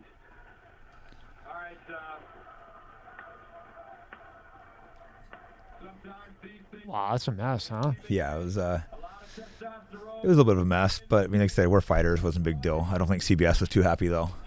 We'll get over it. Believe me, they Yeah. got the ratings. Yeah, good ratings. Yeah. How did they end up breaking all that up like cleanly without the whole? Did they bring in like tons of? I think it just slowly broke up at that point. I think we were kind of, we kind of roughed him up. His team didn't really back him up, so it was kind of like, all right, it's over. Yeah, it was like that. We kind of let him go at that point. I mean, fighting a lot of times it's not like we just don't hold grudges that long. If you punch is thrown, like, oh, whatever. Yeah, that, That's what we do for a living, so we can get heated pretty quick. We can calm down pretty quick. That's why I was hoping, and he says he is. I was hoping that Elon would actually buy Twitter because that would be another place other than Spotify. Because Spotify, you could put up whatever you want, without it being crazy. Yeah. Within reason. With I think all of us like in this or that feel the same way, it's got to be really something that you would want to take down. Yeah, I think it should be extreme. I think most stuff we should allow unless it's really, really bad. Yeah. And stuff I disagree with too. I can strongly disagree with something, but I think you should have a right to say it. And that's what I don't understand, how these people wanting to censor stuff I say don't realize it can come right back and bite them in the ass. All of a sudden they could turn where they're censoring what they're saying. Well, I think Elon said it best. He goes, what is a human being if I can't say, screw you, Jake, and you say to me, screw you, Tommy, and we talk for a minute or two, and then we go have dinner. Yeah, and that's usually what happens. Talk a little shit, and then you're fine. Yeah, or, you have a debate, just like we were talking about earlier. If somebody's blue, somebody's red, why can't you just talk and debate? Why has it got to turn into this whole bullshit? Exactly. I'll often, like I said before, I'll often disagree with people, and then you find common ground, and then you're friends, and you move on. That's how life goes, or should go. Do you think he'll actually end up buying it? Now he's talking about it again. I can't figure that. I have no idea what he's trying to do, so I have no opinion on that. I hope so. It'd be good to get some free speech there, but it's hard to say. Yeah. Twitter's been like banning a lot of people again. For a second, somebody's doing better, but now they just banned. I think that Peter McCullough again. They banned. Yeah. They just banned somebody else. I think the Florida guy he recommended people not to get the vaccine under 40 or something. The Florida Attorney General, they censored him. Yeah, so yesterday they banned somebody else. But remember there when they thought Elon was going to buy it, they started cleaning it all up because they were afraid he was going to get that source code, which you probably had anyway from Jack Dorsey. Right. And Scott's heard me at nausea, so he's probably going to puke when I say this for the 100th time. But I thought that Elon was going to buy it, and then I noticed Elon hanging out with Jack Dorsey a lot. Oh, really? Yeah, and I never thought that Jack Dorsey wanted Twitter to be the way it was. Yeah. I think the board took control and just tried to push him out. So I think then Elon was going to buy it. Yeah. Now, he's like, not from this planet, maybe. But, I mean, with Tesla and rockets and then Twitter too. So when I saw him hanging out with Dorsey, I thought, you know what he's going to do? He's going to buy that and let Dorsey run it the way he wanted to. Because that would be smart, maybe. Yeah, because he doesn't really have time to run it. No, he don't have time to run it. Dorsey already knows exactly how it runs, so. And according So, and who knows if that's the problem now. You can't even read the paper anymore. It's hard to know what's real versus what's not. I read in the paper, so I'm not saying this verbatim, who knows, but that Dorsey originally wanted it to be like if you wanted all the censorship, okay, there's a Twitter that's censored. If you didn't, then there's a same all on Twitter, but like a forum where it's just wherever can go on there, wherever you want within reason, and that's what Dorsey originally wanted. And I think I had thought that Elon was going to buy it, have Dorsey go back to the way he wanted it, where you would have both. So if you want to be Miss or Mr. Censor, if you want a little censored world, create that for yourself. If you don't. And that made sense to me that it was real because Elon was about, okay, if you want to censor stuff, sure, that's okay. You're a human being. You're allowed to make that choice. You can just like block all the people you don't want to hear from. It's not that complicated, but they don't want you to be able to say what you want to say. That's the scary part. Yeah. And then, like you said, then they started cleaning up that code because they knew he was going to get it. He started realizing the bots. You know who told him that? Probably Jack. Probably. Who knows how many bots are there? But then what screwed me up is now he's coming back in. I think he's willing to buy it at the price. Like probably hadn't stocks gone down quite a bit since then. Probably too. Yeah, I don't understand. Maybe he doesn't really carry us so much money. Who knows? Who knows what But then how much does he spend with all these rockets and trying to get to Mars and Tesla and all that other stuff? But regardless, I hope he buys it. Who knows? But it'd be nice because odds are he'll leave it pretty open, for free speech. Yeah, I think he will. But I don't know if he'll buy it. I don't know. What do you think will happen in the midterms? It's hard to know. Before I thought the Republicans were going to completely dominate, but like you said, some things have changed a little bit. Could be a little closer. Yeah. And then what's your prediction in 2024? It'll probably be Trump versus Biden, which no one really wants. I would like to see DeSantis in there. You guys might not want to lose him, but I think he's a much better leader than Trump is. He's like smarter. He actually gets things done instead of tweeting about them. Well, I heard through the grapevine, like a pretty good grapevine, that Hillary's going to run. Oh, Jesus. It could be Trump versus Hillary again. That would be kind of funny, though. It's terrible as it would. It would just be funny to see the rematch of that and the meltdowns again. And I thought they were testing her out earlier, and then if she didn't, prevail, that they would put Michelle Obama up. And I don't think you could beat Michelle Obama. No, she would have a good chance of winning. But I don't think Biden's clearly losing mental capacity. Yeah. And then Kamala is just so unlikable. Hillary's so unlikable. They need to run someone else. Gavin Newsom's, I think, going to run, but he's so unlikable, and he has an ex-coke addict and all that. Yeah. I don't know. What do you think, Scott? I know you don't want to say anything. Okay. I tried. I have no idea. I tried to sneak one in on him. No. Hillary Clinton. I don't know. I don't think there's a candidate yet for me. Yeah, anyway, I'm not thrilled with anyone.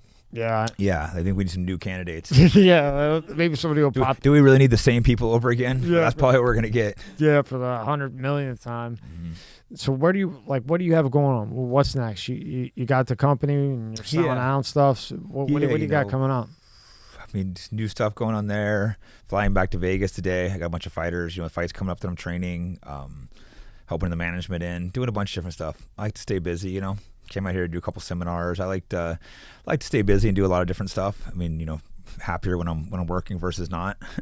What was throughout your career? What was your most favorite thing about the UFC, and what was the most that you disliked about it, other than maybe like the weight?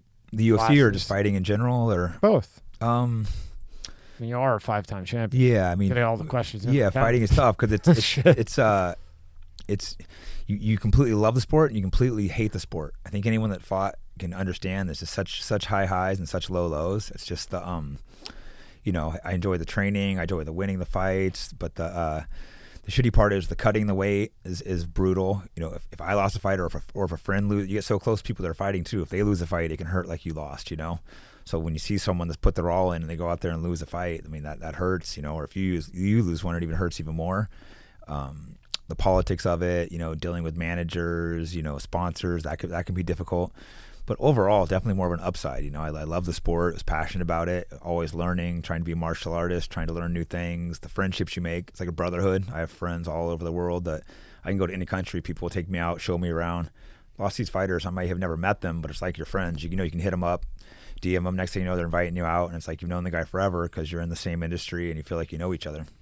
I've noticed it. I've noticed that 100%. It seems to me like UFC fighters are like comedians. Like there's a group of comedians, even if you just came up, even the top guys are welcoming if they see you're putting the work in, and you stay friends for years and years and years. And I've noticed with the UFC the same thing.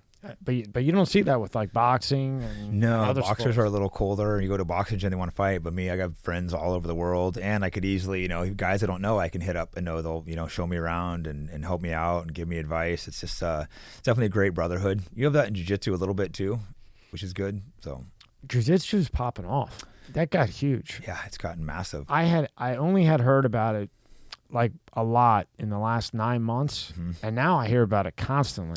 Yeah, a lot of people are training now. I mean, it's been around obviously forever, but it's getting like really popular, which is, it's good. I think it's a great martial art to do. There's so many positives to it. It's a workout. You're staying in shape. You're also using your mind. It's really technical mentally.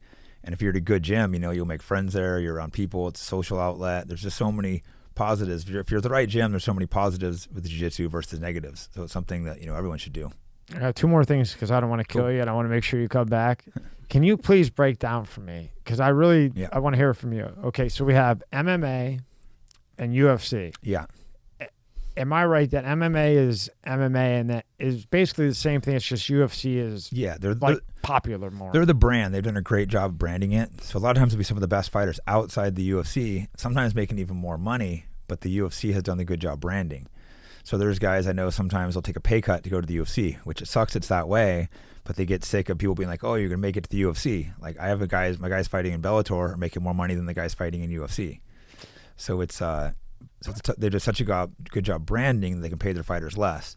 But the UFC champs make more than the other champs. But like the regular fighters in UFC are going to make less than, some of the guys fighting in Japan or the guys fighting in Bellator. So it gets kind of tricky because there's big marketing advantages to going to the UFC.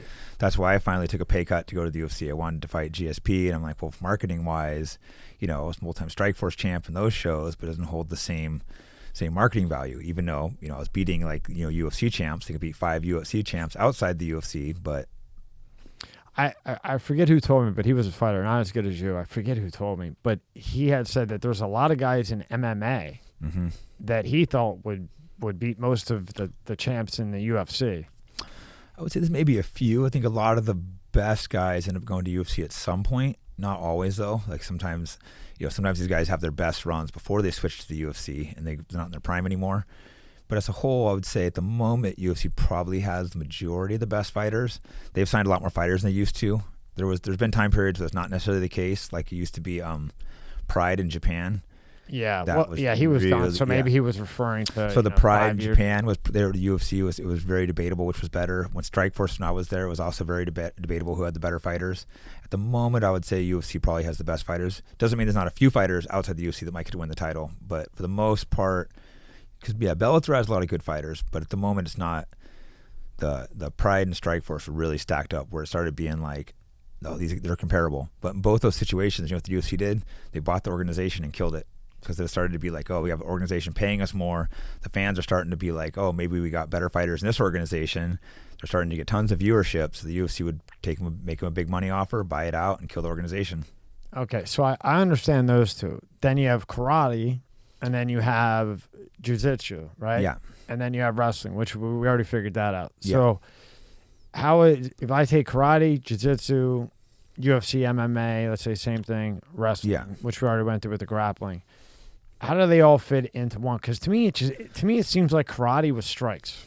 But I want to know what you think, how you would separate all of them, because I'm trying to learn when I watch it more. Yeah, well, the sport, MMA, mixed martial arts, what it stands for. So it's really taking all the different martial arts and blending it into one style. And different people are going to gravitate towards different things. That was the simplest answer. 280 videos, and probably 50 were MMA guys somewhere along the line. That was the simplest answer ever. Yeah, it's really just mixed martial arts. It's just blending it all together. Thank you, Jake. Well, some guys are going to obviously gravitate, because there's so many martial arts out there. So you're not going to be a master of 20 different martial arts, right? So most guys pick 2 or 3 martial arts they study on and take little pieces of other martial arts. So they'll be like, I did a lot of jiu-jitsu and wrestling, but then take little pieces of judo, little pieces of sambo, little pieces of karate, done a lot of boxing and Muay Thai, a tiny bit of like Taekwondo. You take it and blend it all into one seamless art. And there's stuff you do in in MMA, UFC that you can't do in these other arts because there's cage fighting. That's completely new. That's something that we've created. There was no other martial art that ever learned how to take people down on the cage, keep them down on the cage. So it's the sport's constantly evolving too, because you get to watch all these fights. I think martial arts have evolved more in the last 20, 30 years, whatever it is, since UFC started, than probably any time in history, because they had all these different martial arts and they throwing them all in the cage together and having been able to watch it on TV and cross-train, managed martial arts just to completely blow up and evolve to a level just unprecedented in history. And what is it, since 1993 till now, just the growth has been unreal, how much better martial art has got it in 30 years. I'm sure there was times in history where people probably had some great martial arts, but it would be in small little pockets where they couldn't study the rest of the world, So it'd be like, who knows what Greece martial arts had versus the Persians, the Japanese. So now we're able to take the best parts from all these places in the world and just blend it into one. So it's really the golden era of martial arts. That was the best answer ever. So basically, it's jiu-jitsu, it's karate, yeah, it's all of that, all blended of it into one, and that's what it is. Yeah, and it's still evolving because people are learning new ways to blend it. Because there's certain things, boxing, for example, you do a lot of head dipping and stuff. Yeah, you're ducking and dodging. You can get kicked in face or kneed, so you do less. So you do a lot of boxing, but you're gonna do less ducking. There's certain things jiu-jitsu you can do, and like upside down, like some of these modern jiu-jitsu guys are pushing too much towards sport jiu-jitsu. And I'm just gonna hammer fist you in the face if you do that. So it's like, I have guys that train jiu-jitsu. Sometimes we'll put the gloves on and do punches, so you can see what jiu-jitsu you're doing that would not work in a real fight, since it's technically supposed to be a martial art. Do you know how I found out, like, kind of really what jiu-jitsu? Yeah. I can code. I'm the best. I can code on a computer, like heavy coding, but I can't say like jiu-jitsu. tough words. Jiu-jitsu, like, fucking doesn't make any sense. So I was out just at like a club downtown or whatever. This kid, maybe my height, maybe 130.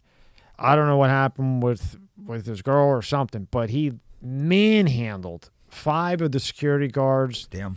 Whoever hit on his girl, all 6 of them, and not a scratch on him. And I went up to him and said, "Hey, would you like to come on the podcast?" Yeah.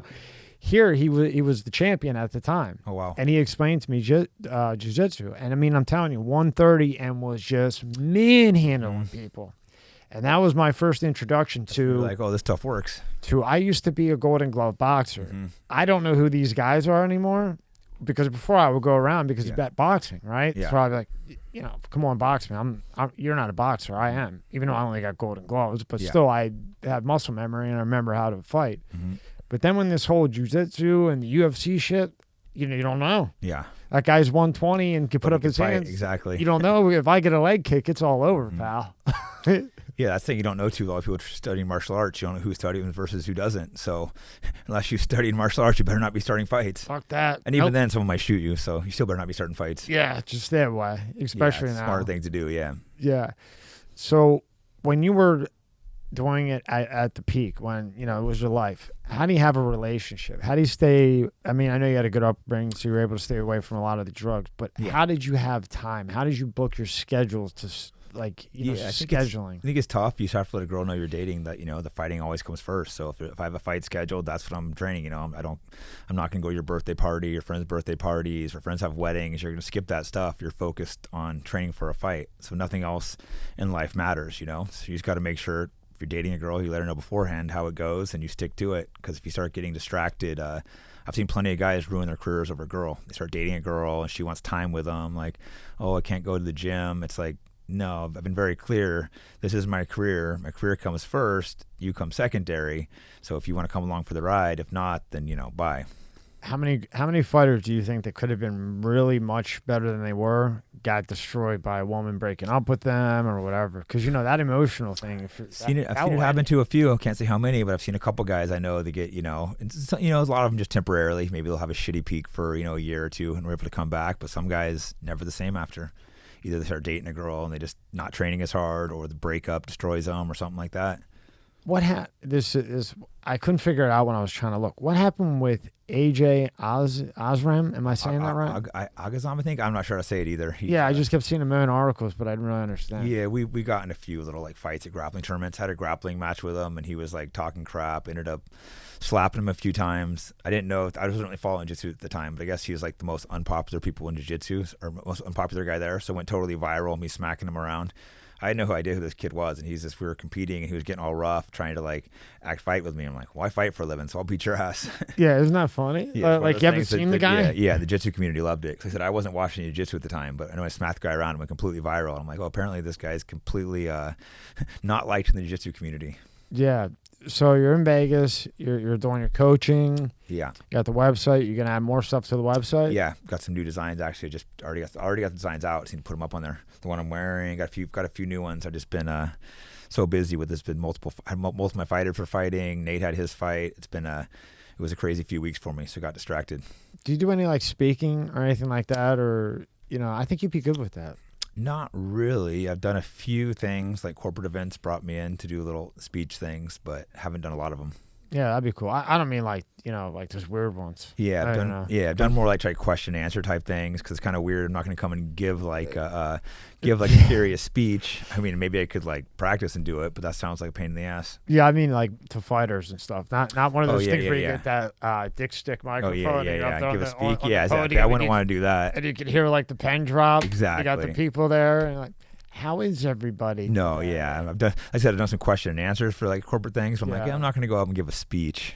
Yeah. So now at this point, is your goal just to get these fighters the best they could be, and hopefully get one of them in contention? Yeah. I mean, I got got a few guys that just signed to the UFC. That's one of the things I'm focused on, trying to get my fighters great. It keeps me involved in the sport because I still have a lot of passion for it. I mean, I never officially retired for, I'd maybe hop back in there for the right fight. Yeah.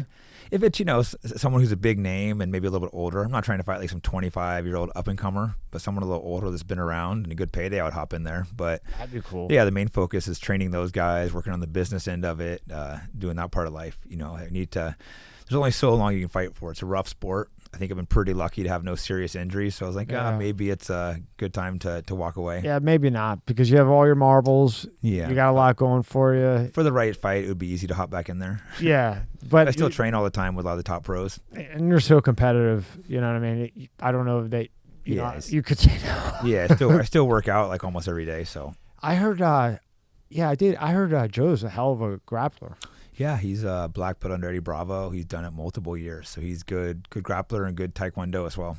You think he's one of the best announcers ever for the UFC? Yeah, I think he's good. There's some people. I mean, obviously there's some criticism. Some people knock him but I think overall he does a great job. He's enthusiastic. He's also gotten a lot better and improved. I remember kind of old Joe Rogan didn't understand some of the boxing stuff that well, so he would mess that up. But he's gotten way better all the studying it. He's changed his opinion on some of the jiu-jitsu stuff. So it's overall, I think he's definitely one of the greatest to do it. Awesome. Well, man, I don't want to hold you up too long. Ooh. I appreciate your time. You went out of your way for me. Hope you come back, man. I hope you had a good time. Yeah, thanks. And then I can ask you about UFOs for 3 hours. Perfect. Because now we broke the ice. Now we can go into my UFO conversation. Go into the deep stuff. And Scott will bang his head against the wall when I started on that one. Did you see the Bob Lazar documentary? I haven't. Should I watch that or what? Sorry, Scott. I guess I got to go watch it. You have to go watch it. Yeah. You didn't see the Bob Lazar? I've heard of him. I know he's been in Joe Rogan and stuff. I haven't seen the documentary. You got to watch that. I got something to watch when I get home. I don't want to ruin it, so I'll just watch it. Did you watch 2,000 Mules? 3,000? I haven't watched that. Is that pretty crazy? I heard of that one too. It's showing like the ballot harvesting or whatever. Yeah. Just real quick. That one's nuts. So this guy, they had 2,000 hours or maybe even more of video where they were just going up to, they would go 3 times a day. It's like the Walmart drop boxes, 7 in each. Boom, boom, boom, boom. And it's real, you can see surveillance. the footage of them just coming back and over, yeah. And I'm not saying that Biden wouldn't have won. I'm just saying he wouldn't have won by 80 million bucks. There was definitely some funny stuff going on. Yeah. And then they took it off they took it off Netflix, they took it off Amazon, they took it off everything. So now the only way to get it is to buy it from him. Dang. Yeah, no, these are the type of things we should be trying to look into instead of trying to hide. Well, if he wasn't such a like with his nose up because he made the movie, instead of trying to charge people $50, why don't you just give it? See it? Yeah, you just got kicked off everything, pal. If you give it out, you're going to get more publicity. See what happened, which is an important thing to know. If there's election fraud going on, I want to know.